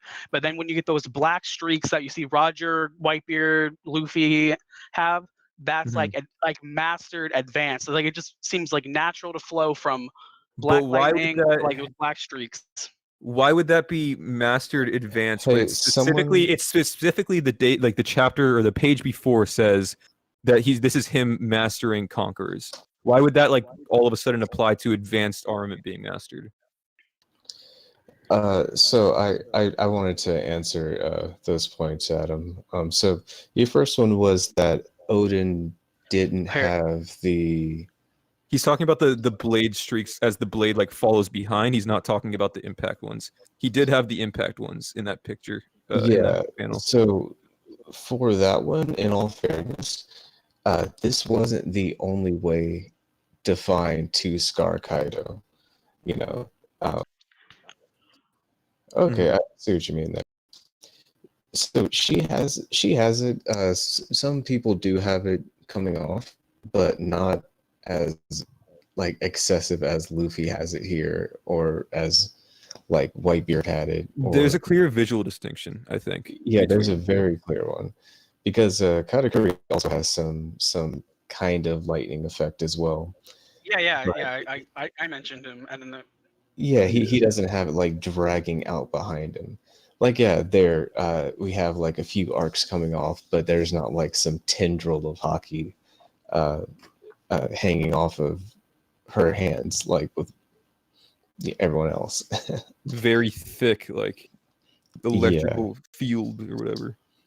Like inky black, like thick almost like an electrical aura in a way, like surrounding the impact. I mean, that's why I differentiated them from like regular armament that's like not like mastered, and then you have like mastered. But why would that differentiation not be conquerors? What does that change about this entire situation? All you're doing is adding a new semantic to it. Yeah, there's no like there's no real lean one way or the other. Is because we like, if you like think of like the way that the reason why I think this is because there's just so many inconsistencies thinking the way that you guys are thinking. My way would have less inconsistencies that way. I can't see it, man. So it's like Odin cutting Kaido for example would like make sense for me at least. And then you have Kaido not showing it the entire fight, and you guys just randomly believe Ragnarok's the very first attack he uses it. Like, that just doesn't make any sense to me. I want to make it clear that is not my opinion as well. That was Bean. That was only Bean. Wait, let me actually address that too. I think the art representation is definitely questionable, and I'm not so sure that there's any, it might be reasonable, it might seem like very right, like we've seen like the trails of Black Lightning and stuff, but I think the important seen similar things, and it's art. It has been funky in the past. It can be funky now. I think the important thing is that this is the chapter that specifically highlights it. Therefore, it's like showing you exactly how it works. Wait, let me address those. So, the first point was what, that Odin didn't have it, right? There was never any real defined need for the Conquerors and armament mix to be what hurts Kaido. That's just Luffy's best shot now, but he's been like digging in so hard. That I did compare him to Odin already. To the point where Luffy had already damaged him without using Conquerors prior. Yeah. Yeah. Like there's not been like any real statement or anything about that being the only way to start wailing on Kaido. I mean, he's kind of been doing it this whole time. And it's been doing some decent damage too. I mean, what he says here is it was still too shallow. It was too shallow to leave enough of a mark that like satisfies Luffy in a way. But it's not like too shallow to actually damage him. If they fought forever, eventually, if Luffy managed to like dodge all of his attacks and then they fought forever, he would. Basically, well, the thing is, like, obviously, you guys think it's really obvious that this is like all Conquerors Haki. But then I can just say, oh, it's very obvious that Kaido's saying you need Conqueror's Haki to damage him. Like, that seems more obvious to me. I think that's totally fair. Like, to scar him, like that's why. That's why Odin has Conquerors. He scarred Kaido. Zoro scars Kaido. Oh, boom! You must have Conquerors, whatever. And now Luffy, you guys think he's using Conquerors, so that just sort of so basically.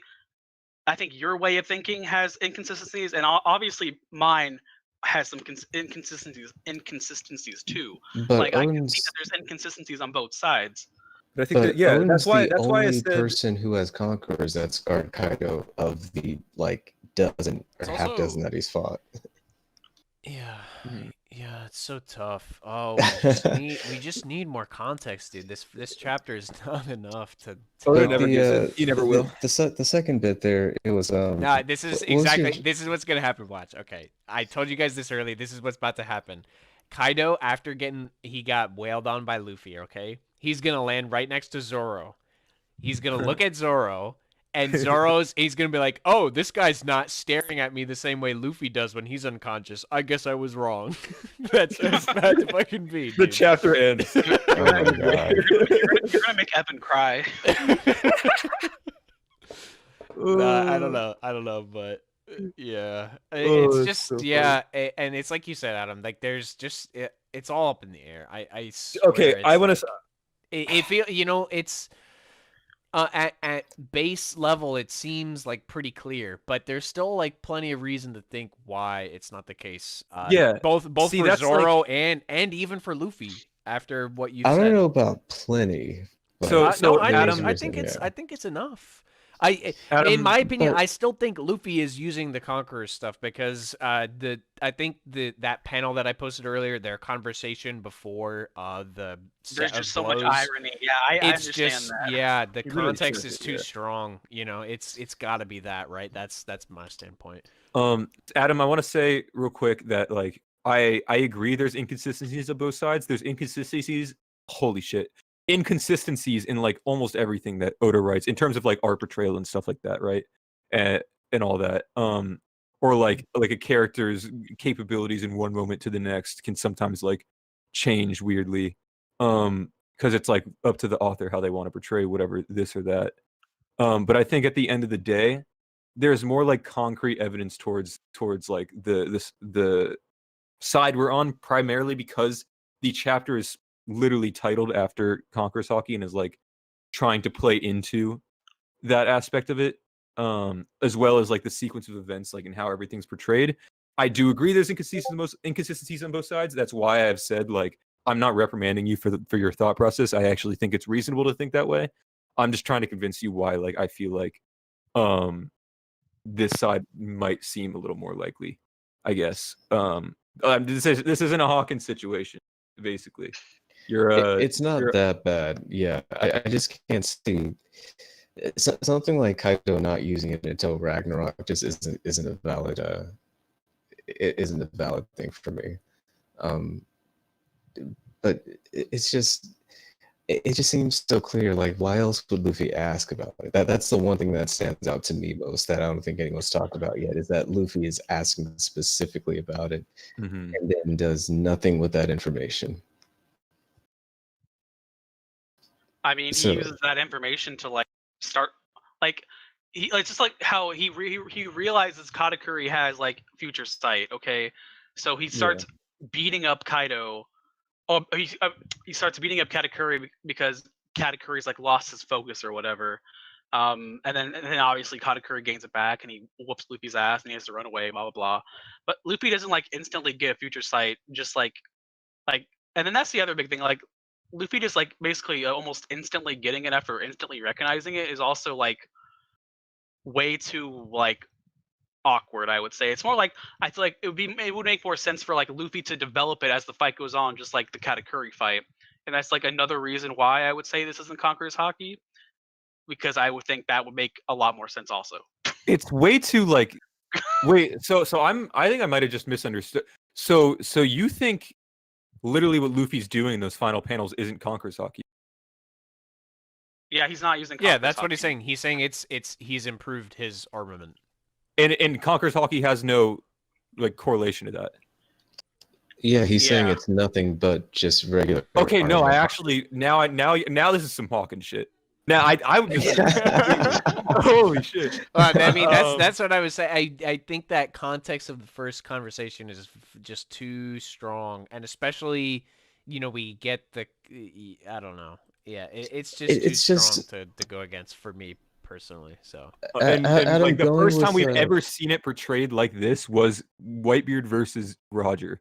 where and I they think are that very is, like, clearly very using it as important. well. Yeah, and that is Oh. very important. Is literally a clash between his foot and his in the club in the same exact way that was portrayed with the lightning like the weird like it's not even just like lightning streaks, right? It's like a flash with like lightning coming out of it. It looks like almost in that same way. With like, And you can for also instance, tell that the- Kaido's not using it too. Like it's just Luffy there, so it's not No. like they're both just clashing with advanced armament. yeah, because Can we Kaido's doing the same thing. Can we talk about like who in the series is Luffy's sandals level? A little bit. Dude, I don't think anything. They're is. going through fucking beating like Zoro's sandals headband are- is. You know what? I want to make a point. I'm gonna make a case actually. So Luffy actually could have beat Doflamingo earlier, but he flicked off his sandals. Oh, True, dude. Yeah. Yeah, It's but wild. I don't know. Yeah, there's no I think conclusion. this panel right here is I'll the be right most back. important one. You can post um, it, yeah. There's The not dead man walking one. there's not any No, this conclusion that one. we can come to, but I definitely The want to flash bring of light. I want to bring like a bunch of like whoever wants to talk, you guys got to pop in here once we're good. And get some other perspectives on Conquerors, cuz this is like the big meat of the chapter. But I do want to ask you guys one question. So when we initially saw Roger and Whitebeard clash, what exactly did you guys think of that? I when that happened? I did actually have like a thought process of Conquer, and I think a lot of people did. Definitely not. No. But it wasn't confirmed. Definitely like- not. I think me and I also think the majority of people initial thought seeing that was exactly advanced armament.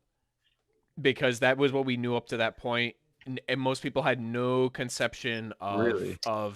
yeah, no, I I don't have remember returned. you talking about it. I don't remember anybody I don't talking know if about I talked Conquerors. I about feel it. like that was like the consensus opinion because hey, Hyo just told us. Yeah, I mean that was Arcane the context we Armament had. is Adam. no clash. Yeah, I Yeah, was that's like, so- exactly the thing. Yeah, and so it's like So- okay, and now we're seeing that. We're seeing what Luffy can So can I- potentially get to here, right? Let me explain my thought process. So I don't know if I said it, but I'm fairly. I think I talked about it. I think I talked about it because we saw the clash of like Conqueror's Hockey between Luffy and Katakuri, where it was literally just their like Conqueror's aura hitting each other, and it reminded me of that a lot. So when that moment happened, I thought of like that moment, and I thought of the Whitebeard versus Shanks clash as well. that And actually I- makes a lot of Oh. sense. I didn't think about that before. Well, yeah. On that note, yeah, I would say that yeah, it was like a Conqueror's Haki clash, but not in the way of this. Not like Yeah. coding. It was like the way, yeah. like this It was was their how it's Clash of always been Conquerors. portrayed, Yeah, like, exactly, Luffy exactly. versus Jin Zhao, Luffy versus Katakuri. The like, reason But the the not reason the not gap touching was there. Yeah, the not Yeah, touching the reason thing the gap was there, I don't know if I applied to Conquerors. I probably didn't. But I Probably thought not. like everything else about its portrayal, I applied to Conquerors, Yeah, I which mean is happening here. that was kind of the consensus. It was like, yeah, the clash and the space between it was because their advanced armament was so powerful, and then, but it was also a Clash of Conquerors, in the traditional way that we've seen. That I think is, Yeah. yeah, I think that was kind of what everybody Yeah. was going. There was for. also something to be like questioned about like whether they even had quote unquote advanced armament because it was like a Wano thing, right? Oh, I didn't ever think that because the I never Rio thought that either. Rio thing was, a lot of people thought that was like a Wano only thing, but we I know mean, we several know it people wasn't. outside of Wano had it. Yeah, so- more people outside of Wano have demonstrated it than inside of Wano so far. it was the like the Marines basically, the like admirals or whatever, and then it was like The Boa the sisters. Kujas, Boa sisters, yeah. It was like, and then it was the last one was the Fat Boy.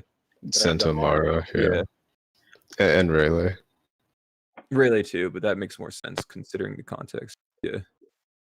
But yeah, I don't know. I feel like I personally like attributed that portrayal visually to Conquerors, and that's like what we're seeing here is the exact same portrayal as we saw there. And now we're having it like Well, retroactively now, confirmed. now when we look back at it, it's like, yeah, that's what this was. My only question but- would be, Adam, you said earlier that Luffy took the knowledge of the Conquerors and then used it here, similar to the No, I Katakuri don't- fight. But Well- with the Katakuri fight, he suddenly got weak. Like there was an active use for that. But what is knowing that Kaido can infuse his attacks with Conquerors doing for Luffy if he's not using conquerors right now. Because he can realize Kaido's infusing him, like his body, with conquerors to possibly like as a defense mechanism in a way, sort of like you just like don't notice it in a way.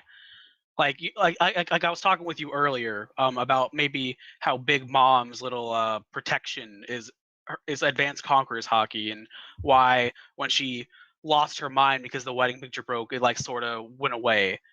And then like this would be like a certain like another thing, like Kaido's just using his conquerors to code himself, and now that he has the better armament hockey, he can like basically bypass it. It was like his too shallow to get through like the conqueror's coding basically, and now he can finally hit like even harder to hit Kaido.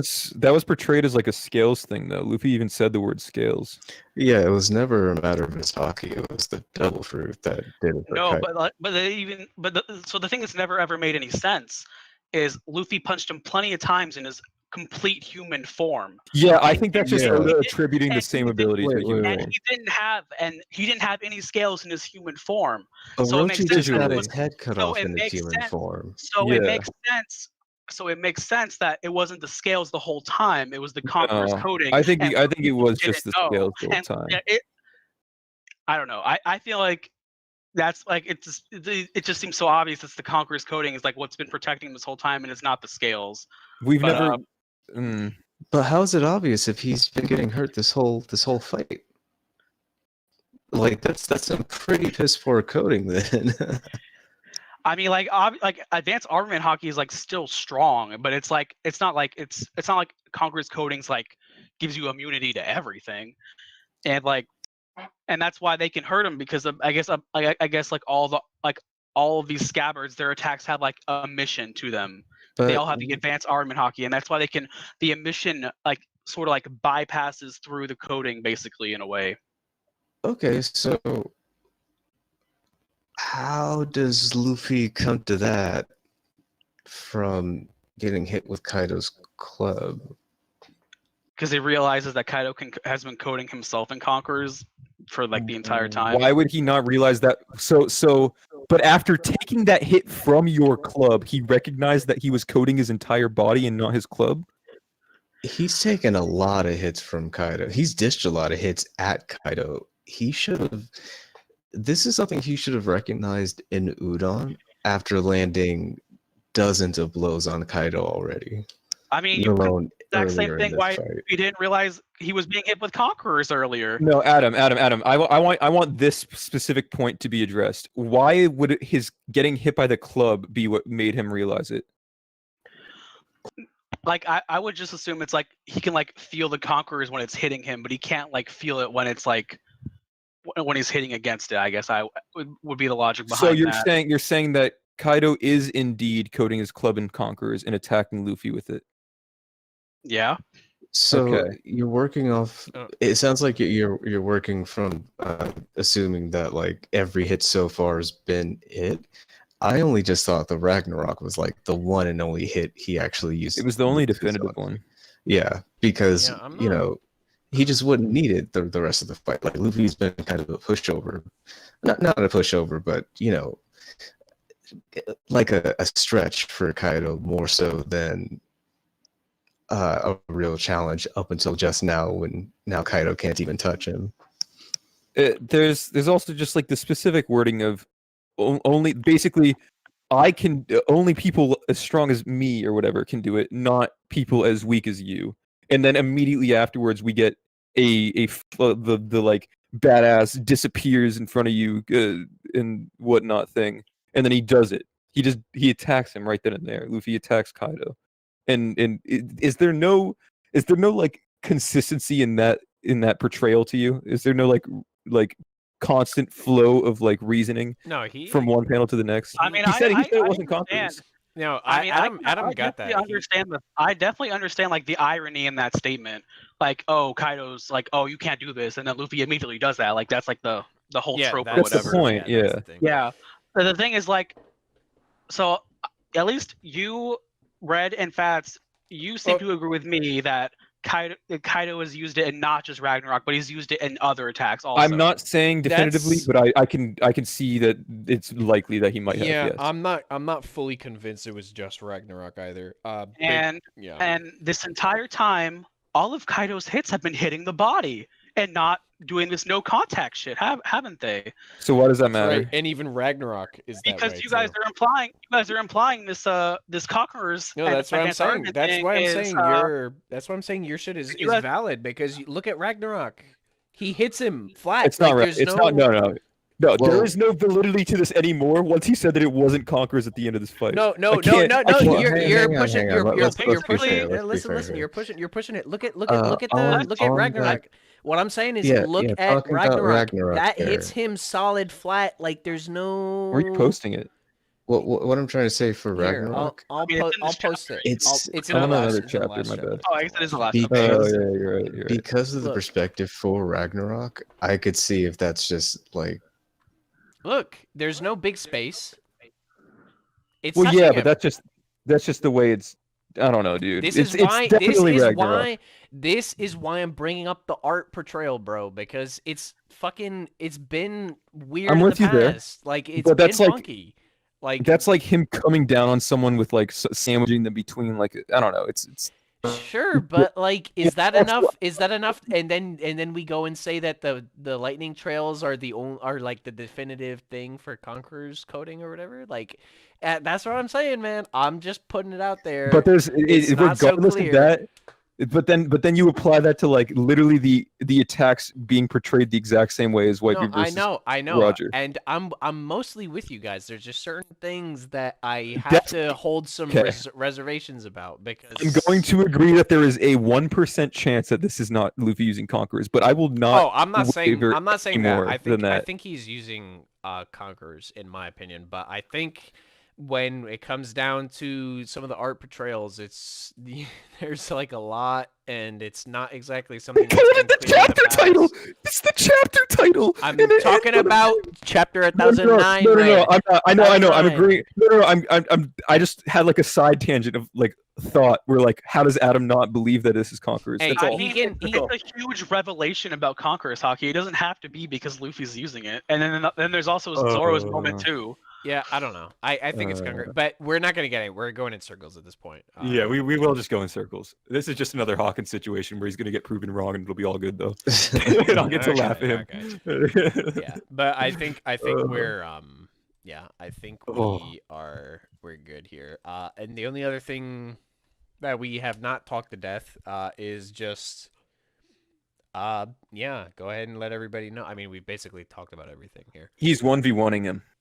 That's what we can Yeah. talk about. The, That- No. the confidence that he has No. about 1v1ing him. No. No, I'm not saying he will 100%. I'm just saying like the confidence that he has to be able to do so. Well, yeah, we basically. talked about it earlier, like that most of us probably think that Yamato is somehow gonna get involved here.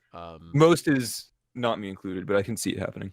Yeah. I think So- Law is going to fight with Luffy, and then they're both going to lose, and then Kid and Killer are going to lose, and then I think that's Big likely Mama, too. Big Not the- Mama not the Kaido reason meet for it. up, and then like Big Mom's just fucking dragging Kid and Killer's unconscious goddamn bodies, and then this is some and very then- and then- specific and then everyone gets to the roof, and then they all hold them off for like 10 minutes while the supernova all recover, and then or Luffy, or maybe just still Luffy going. fucking recovers, and then boom, that's it. You have so many thoughts. Are I you don't know. Oda? Anyway, dude, let's like there have been like 3 people in here who've got their hands raised. You guys like we should Yeah. totally bring 'em in. I don't know. I want to let this Nico Go guy talk. Yeah, he's no, been I'm- wanting to, I'm been wanting bringing- to talk all I'm three bringing- chapters. A free I'm minute, inviting- let him talk. I'm Bring him in. inviting everybody. I'm inviting everybody to join in. Yeah. Everybody wants to talk because this is like a really heated topic. So if you had your hand raised, dude, like pop in here. Oh. I hate how inconsistent Oda is with this stuff because like I feel like there are like questions for things that shouldn't have questions a lot of the time. If that makes sense. It's a little tough. I'm gonna invite you to Ouija. I had comments about the art. Yeah. No. Well. What I mean more so is like a lack of like proper exposition to explain it in more detail. He stays like very vague in his ability explanations, right? Yeah, that's Just fair. to, I guess, to slightly provide room for comfort for him, so that he can just What the be more. fuck? Yeah, Just in case. there's some things that maybe we're not supposed to hyper focus on so much. But anyway, Mm. you guys like kind of take the floor. Like, let's hear it. I don't know. What do you want to say? Well, who wants to start? That's the thing. Oh, it's Luigi. Yeah. you go ahead. It's 4 in the morning in Britain, so I'm practically spent, but here I Yeah, am. you start then. Right, first and foremost, I'm 100% convinced Zoro has COC. Now, personally, I think he didn't coach Enma with it. It's just admitted passively out of sheer desperation. He awakened it. I think. Yeah, that's Now, at this stage, Oda has teased Zoro using COC a fair few times, right? And to suddenly just bring up in a chapter about COC, and it doesn't make sense that he's going to be 100% serious only, and that if he, you know, in the following chapters, it's like, haha, I pranked you. It would be a bit shitty, wouldn't it?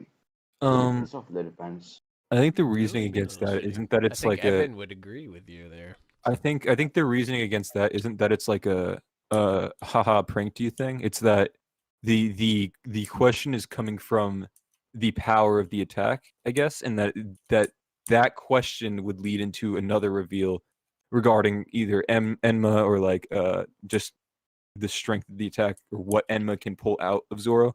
But I don't think that Yeah. like confirms that it has to But be I Conquerors. think that's the thing. I I think don't. if he Yeah, just I wanted don't to think say, he used Okay, Conquerors okay.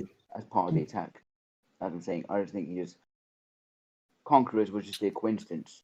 He just awakened it. No, And I it's don't think. using Azure. Okay, from reading the chapters, I don't think that's what is implied, or that is what Oda is going for. Yeah, I may be wrong, but I believe what chapter is trying to point out is Kaido has been attacked like previously, and definitely he knows what it feels like for him to be attacked with the Color of Kings, right? So Uh-huh. the Aki feels strange to him. He, according to the chapter, he wasn't sure. He was questioning like, is that the Color of Kings or probably another Aki that he himself doesn't know about? Like that's the way I feel the chapter came out to me. Like that's my interpretation on the chapter. I might be wrong though. So I he mean, wasn't sure because it was like, is that the Color of Kings? Like the way it was worded is implied that not. So we can't really say Zoro has it or not. Like that is what I'm getting from it. Yeah, I'm 50-50 Yeah. on it. I think that everything everyone has said regarding like the like in favor reasonings is very valid.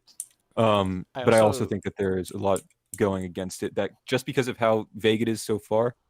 And I think in future chapters it'll be cleared up, obviously, but as of right now, it's just like it's hard for me to say definitively like, yeah, that's Zoro having hockey, because Oda has done fake outs like this before as well.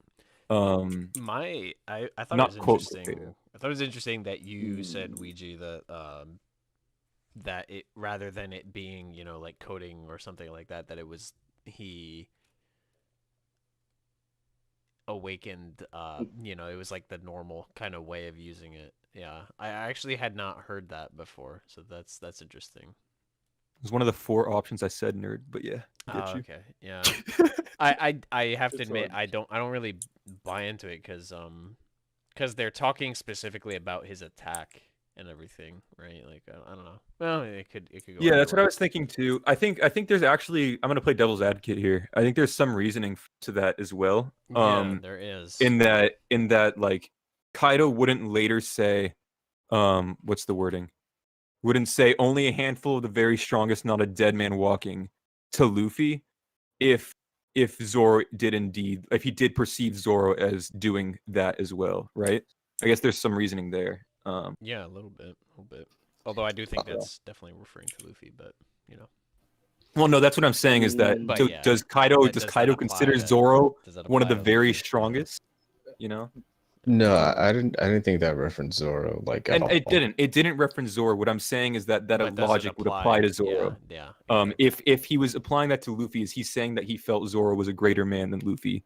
Oh, yeah. So you can mostly say he is from the way he compared Luffy to like Odin and everyone just for punching him really hard, and Zoro just left a permanent scar. So definitely, yeah.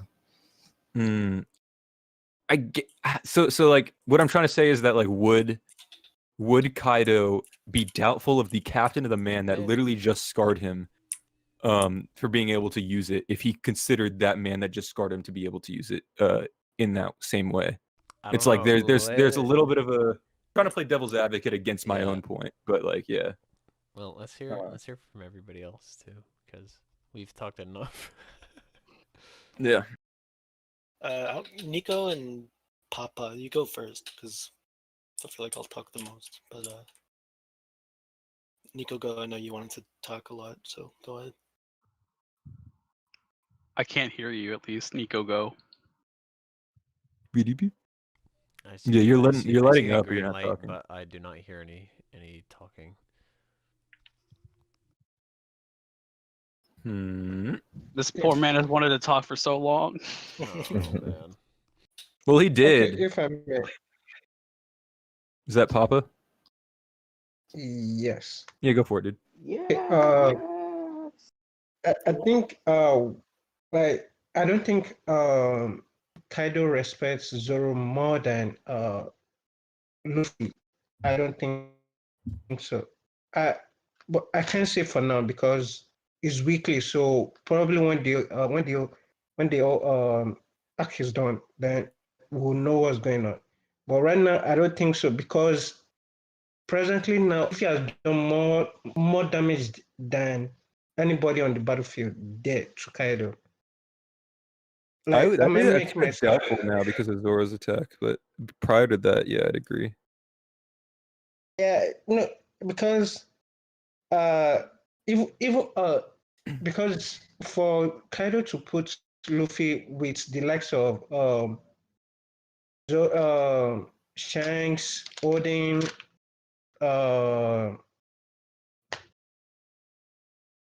what's the name of this guy?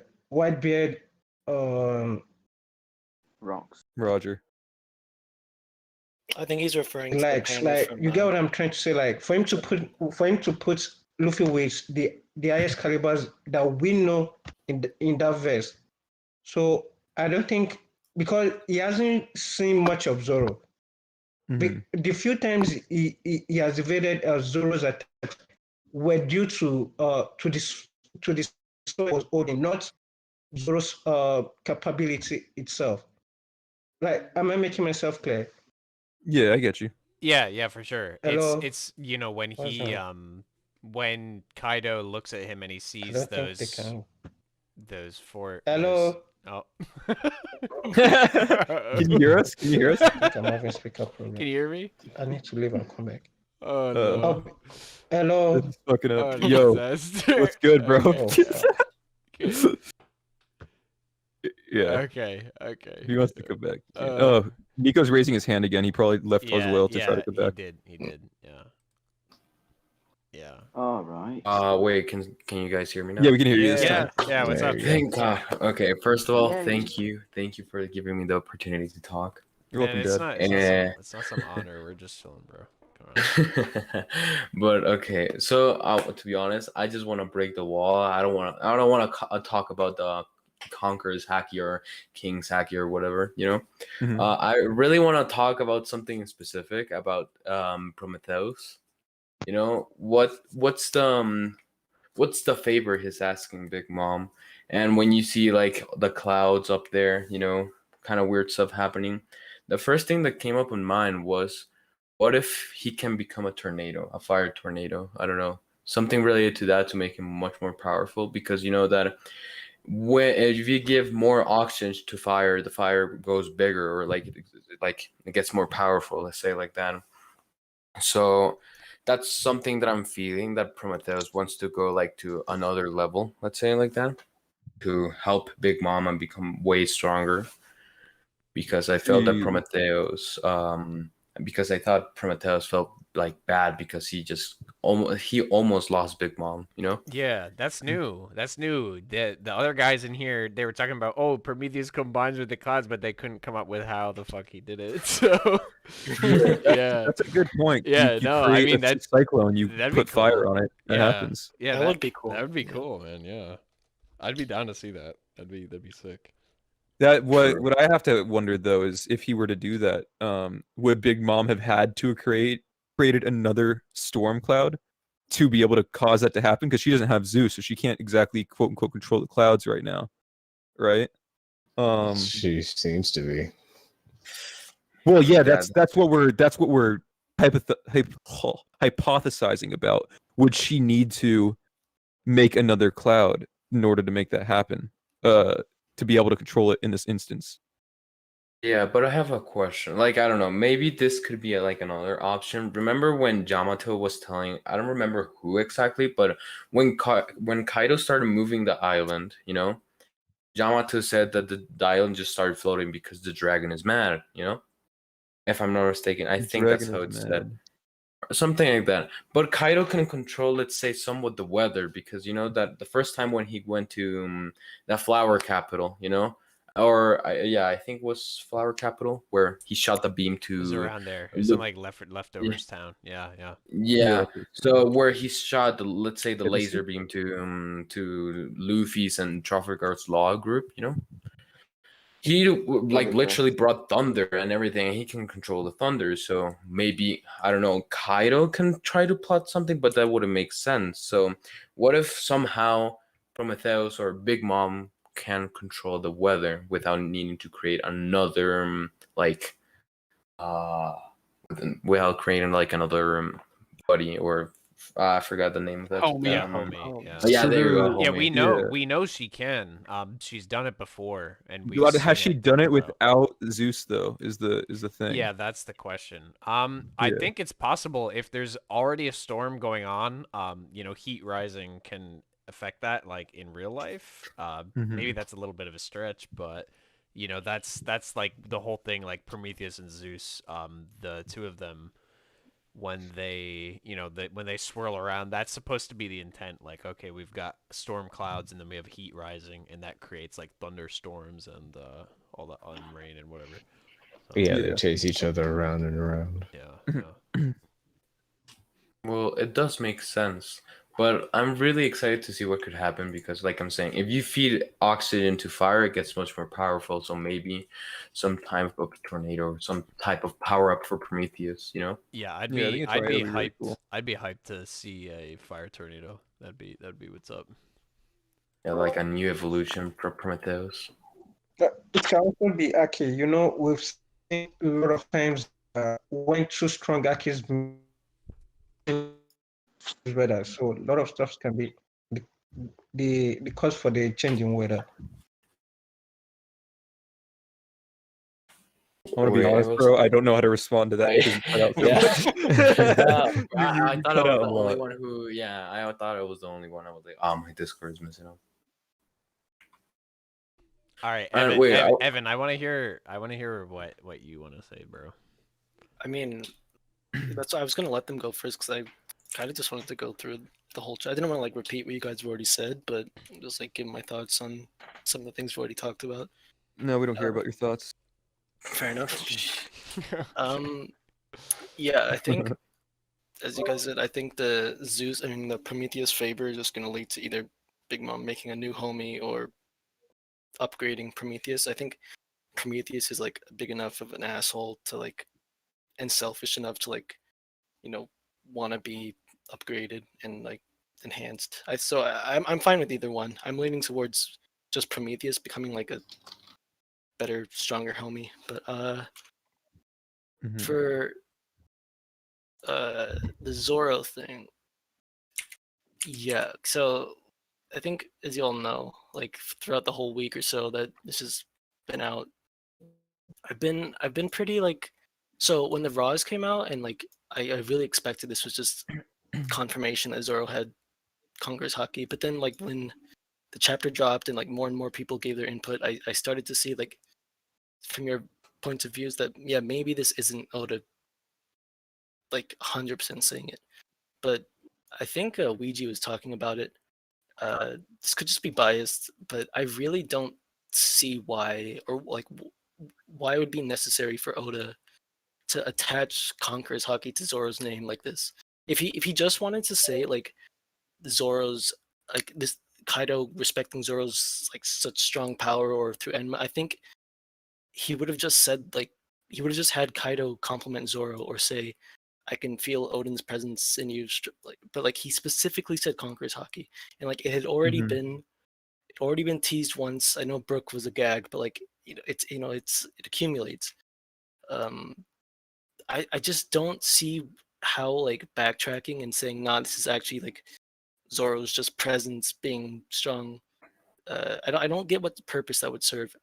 I was open to the idea that if Zoro was never going to have Conqueror's Haki and it was just going to be like Zoro's natural intimidating aura being his thing, I was always open to that idea. But I don't like the way like it would come across if Oda backtracks from this. I don't know. So Evan, I would normally agree with you. The reason I don't fully agree with that mindset is because it like if it were a chapter that was just a regular chapter, I'd agree. But this was like the chapter where they talked about and introduced Conqueror's Haki immediately after this event happened with Zoro. So I think that could have been like a segue for Oda into that to show like this is what Conqueror's Haki really is, type of thing. And that's why like I think if that weren't the case, I'd be so much more like on board the like this is definitely Zoro showing off this is definitely Zoro showing off Conqueror's Haki training. Yeah, That's the thing. I mean, on the other side of the coin, dude, the other side is pretty obvious, right? That just lends itself more to Zoro having it. But like if like the main Conqueror's part of this chapter was the Luffy advanced like Conqueror coding thing, then I don't get why Kaido would even hint at, or like why would Oda add the thing for Zoro?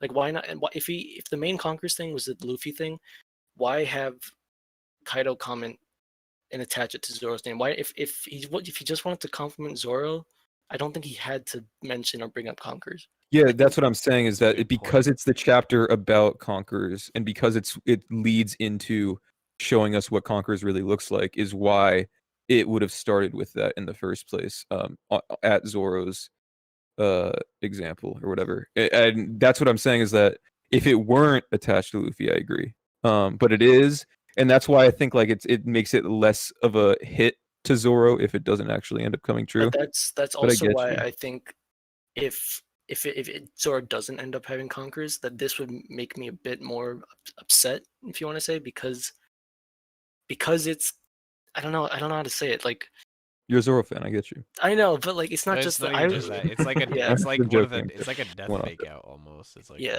what the hell, Yeah. There's still plenty of interpretation like there, but I don't know. I guess that applies. I guess that applies though, and that's like a thing Oda does though. Like you said, it's like a death fake out. No, and Oda does that stuff. That's why I've been acknowledging all that stuff this whole time because it's like, this Oda has not to necessarily compare it to the death stuff, but it's more like he likes to juke people out and fool them sometimes. So he makes you think one thing, shows off something else to waver expectations or whatever. Honestly, Zoro's also kind of set up to be that weird, unique guy. So I can just see this being like a soft confirmation that Conqueror's Haki infused armament is what is necessary to hurt Kaido. And Oda coming back and saying Zoro's just kind of weird in some way, so he gets a pass and can do it even though he doesn't have it. Yeah, it's like he's achieving what Luffy is doing with Conquerors, despite not having it. If in the context that he wouldn't have it, right? Right, and that kind of feeds right back into maybe Zoro's just that strong, and Kaido was mistaken, kind of, but from a different angle. Wait, I was gonna say something. Like, I think it's much more of Enma's work because the last time that Zoro went to attack Kaido with Enma, he missed a shot but because Enma, That's like true. let's say Enma overpowered Zoro, so he missed the shot and caught Onigashi, like the skull's horn. So I think like maybe Zoro can have Conqueror's Haki, but my opinion, I think it's more of an Enma's work. Yeah, in that defense though, Enma is about like drawing out a user's latent or not Conqueror's Haki, just Haki in general. So it's Yeah. like it's forced armament in a way, I guess. And I So think I've it's said hard this to say how before, that'd work. but I really don't think Kaido's that unreliable as narrators. I think people are giving him credit for. I think every character is. Dude, nobody's like gonna it says things perfectly, and everyone complains about the series all the time because people say things and then it gets contradicted later and whatnot. Like everyone in the fucking Atom over here is like the king of being mad about that stuff. Like it's just a thing Oda does. It's just a thing Oda does, and like God damn it. Well, when you say contradicting, I don't know. contradicting is I don't know what else. You know, like to use, but changing yeah. his mind is a nicer way of putting it when it's like I don't think he truly, changes his mind. when it's truly like contradicting something else. It's like Here's an example. yeah, just yeah, like, we don't even have to go into semantics. I get Okay, what you mean. okay. I get what you mean. Yeah, I get what you mean. yeah, I just hopefully Evan does though. I don't know. Yeah, I do. But yeah, I think I've made it pretty clear, like on the server throughout the week, that I'd be kind of upset if it backtracks. But never mind. It I think makes a lot of- sense. It makes sense what you're saying. Yeah. I think a lot of people would be upset, but Oda makes a lot of people upset all the time. Yeah, he's a hack, but whatever. The main thing I wanted to talk about actually was the speculation on the end of the chapter with Luffy's declaration to fight Kaido 1v1. I've also been saying it throughout the week. I really think Luffy is going to be able to handle himself against Kaido for a bit, and like I don't think so. I don't know about that. I don't Wait, think so. wait, I was gonna say something. I'm agree with you. Sorry Evan. if I I'm agreeing interrupt. with you. Yeah, No, anyway, go sorry for it. if I interrupt Evan and Red and everyone, but thank you to Evan. I remember another thing I was gonna mention.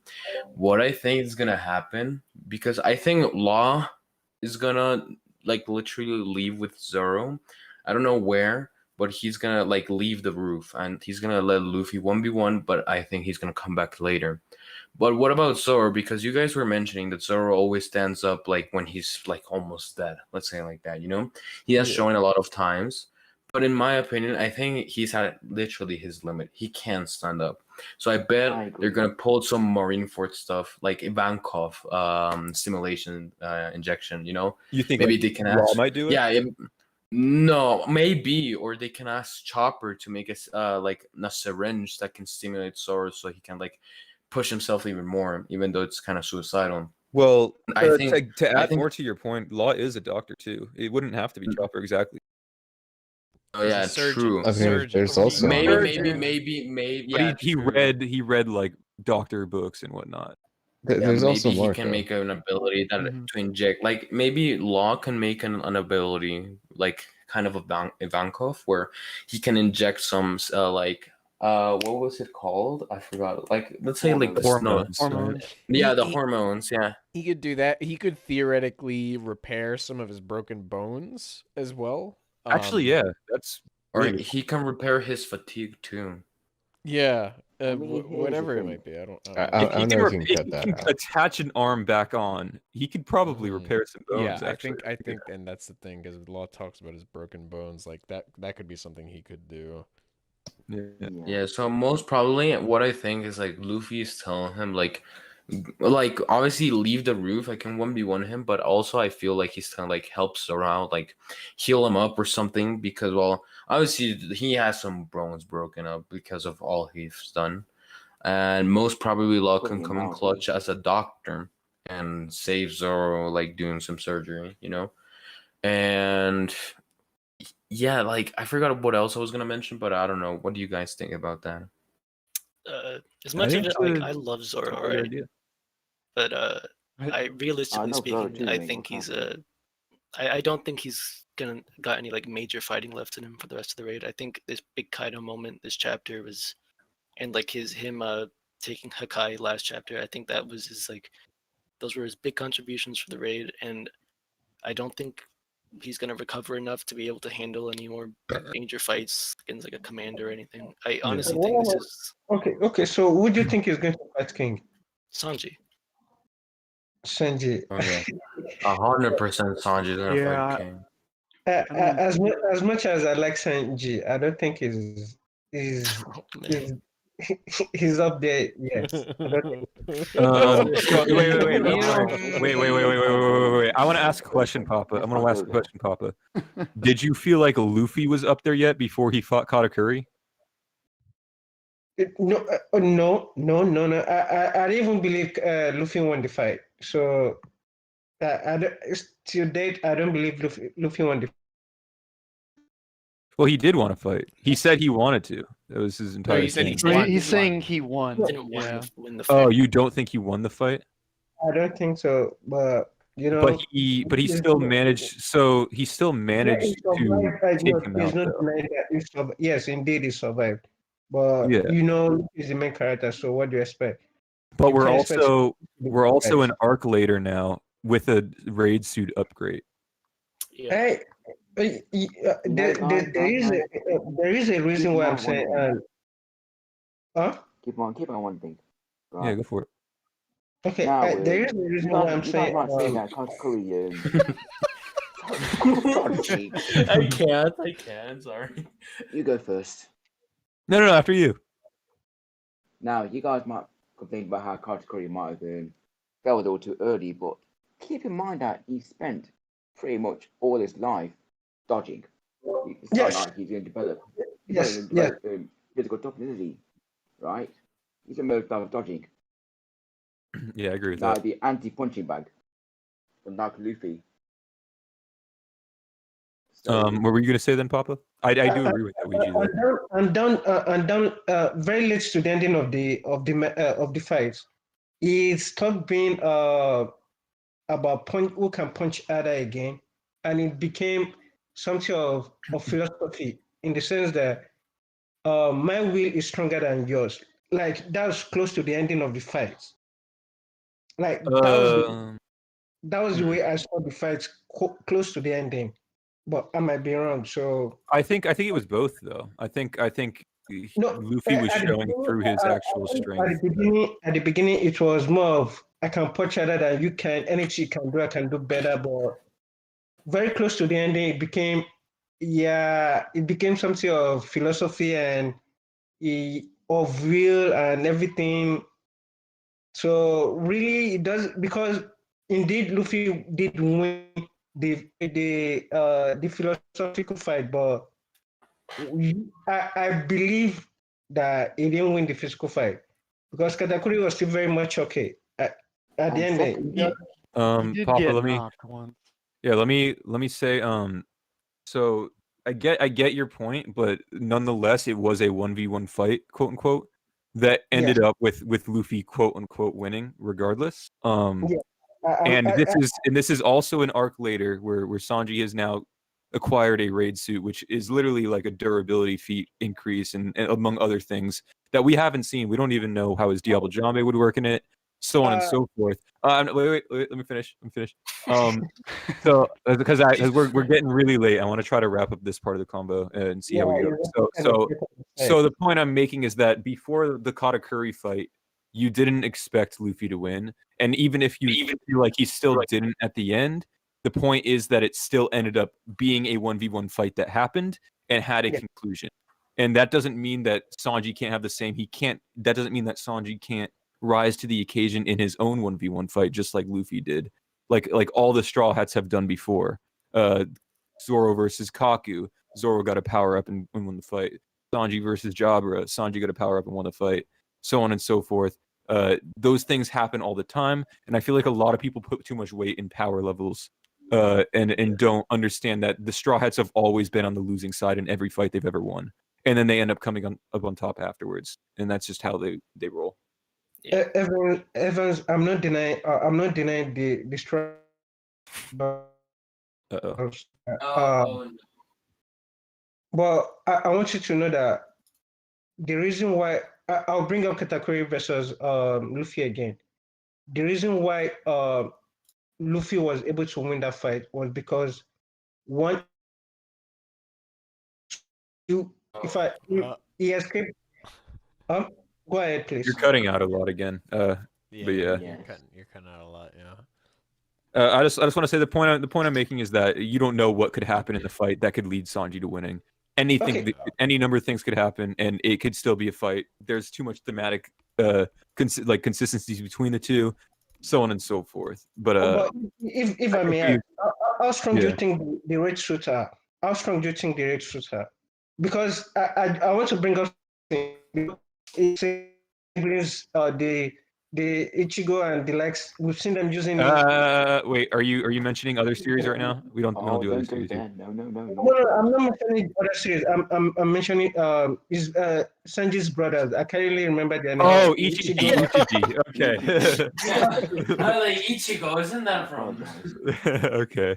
Sorry, that was glitch. Yeah, all I know is Ichi something. So Ichigo something. Pardon me. Ichiji. Yeah.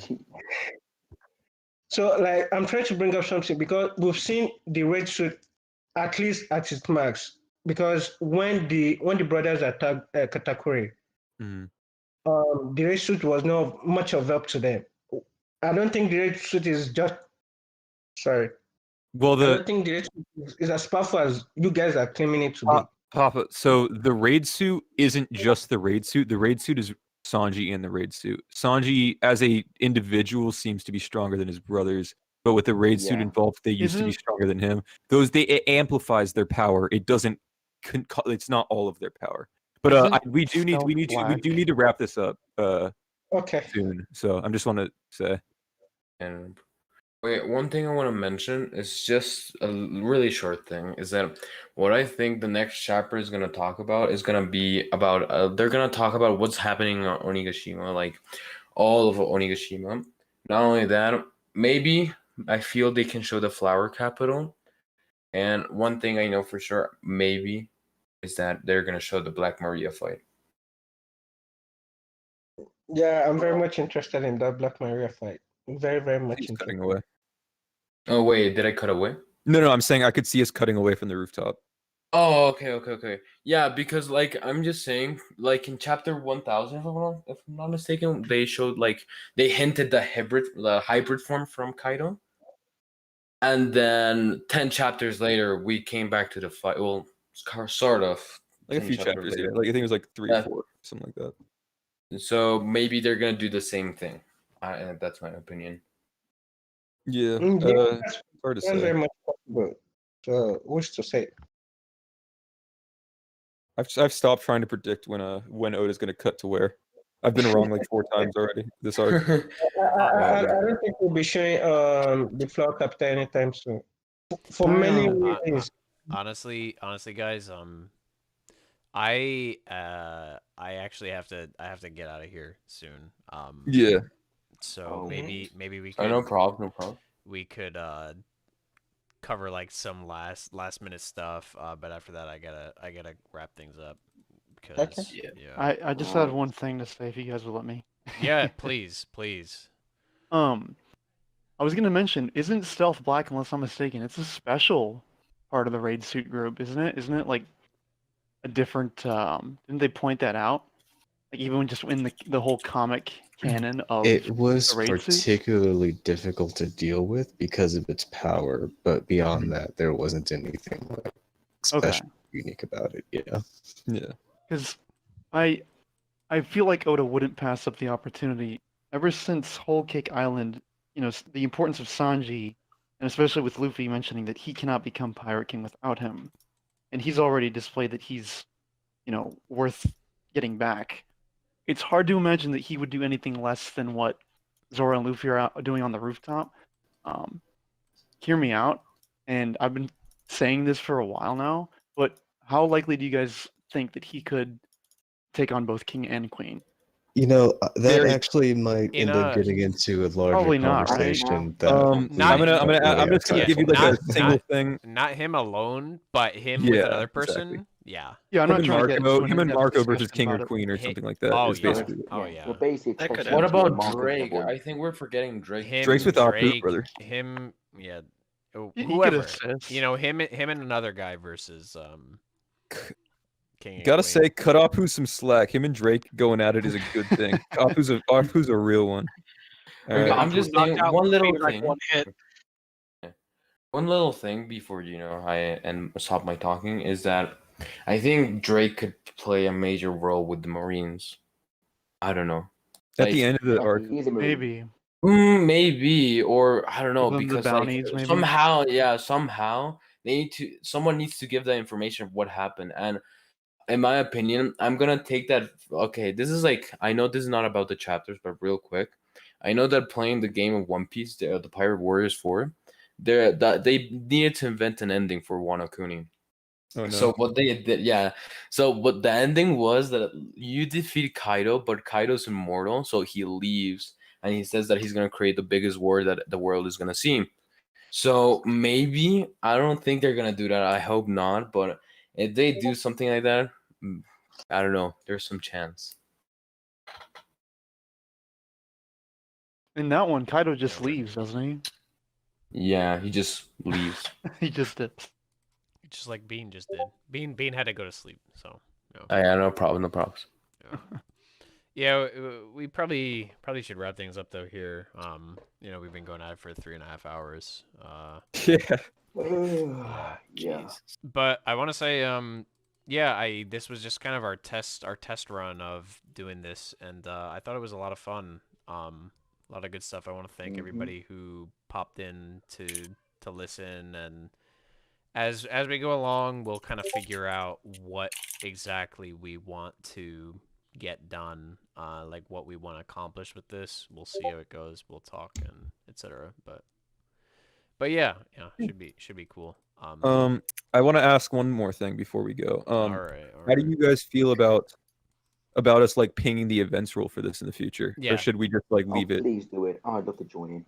No, you can. Yeah, that'd be nice if you had I- notifications. Yeah, for it. Yeah, you should 100% do the pinging stuff because I'm really interested. Yes, I believe you guys should notify everyone. Then,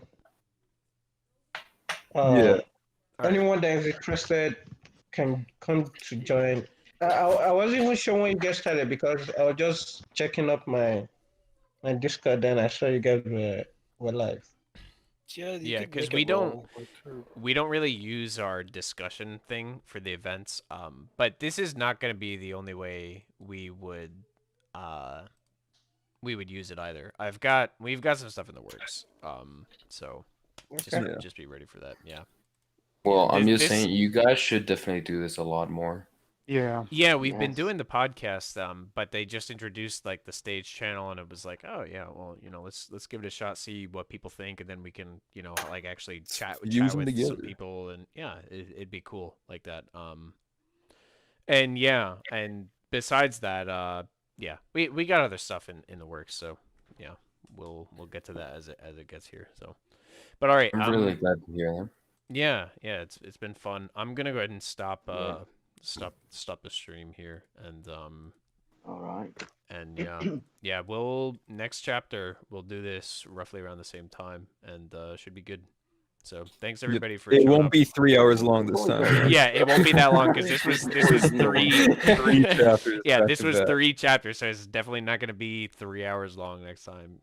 Typically Yeah. we run Yeah. like a lot less time. An hour and a half or Yeah, so an is hour and a usually half, like the yeah. most we go. Yeah. I want to say something quickly, and I think everything's in the past 3 chapters. We can all agree on one thing. Which is Luffy will be the scariest Latino father in the world. Okay. It is. The Latino father. Alright. okay, yeah. All right. We're good. Alone We're good. have Taylor Congo. Okay, Jesus yeah, Christ, we're what- definitely what good was because it? my friend is spamming me to let him speak, and yeah, we're done, dude. Yeah. But your friend is in was listening? He's gonna say some bullshit. He just joined in here. Yeah. All right. Oh, I'm gonna okay. cut the stream. Thanks everybody for watching. All that good stuff. Yeah, have a good one,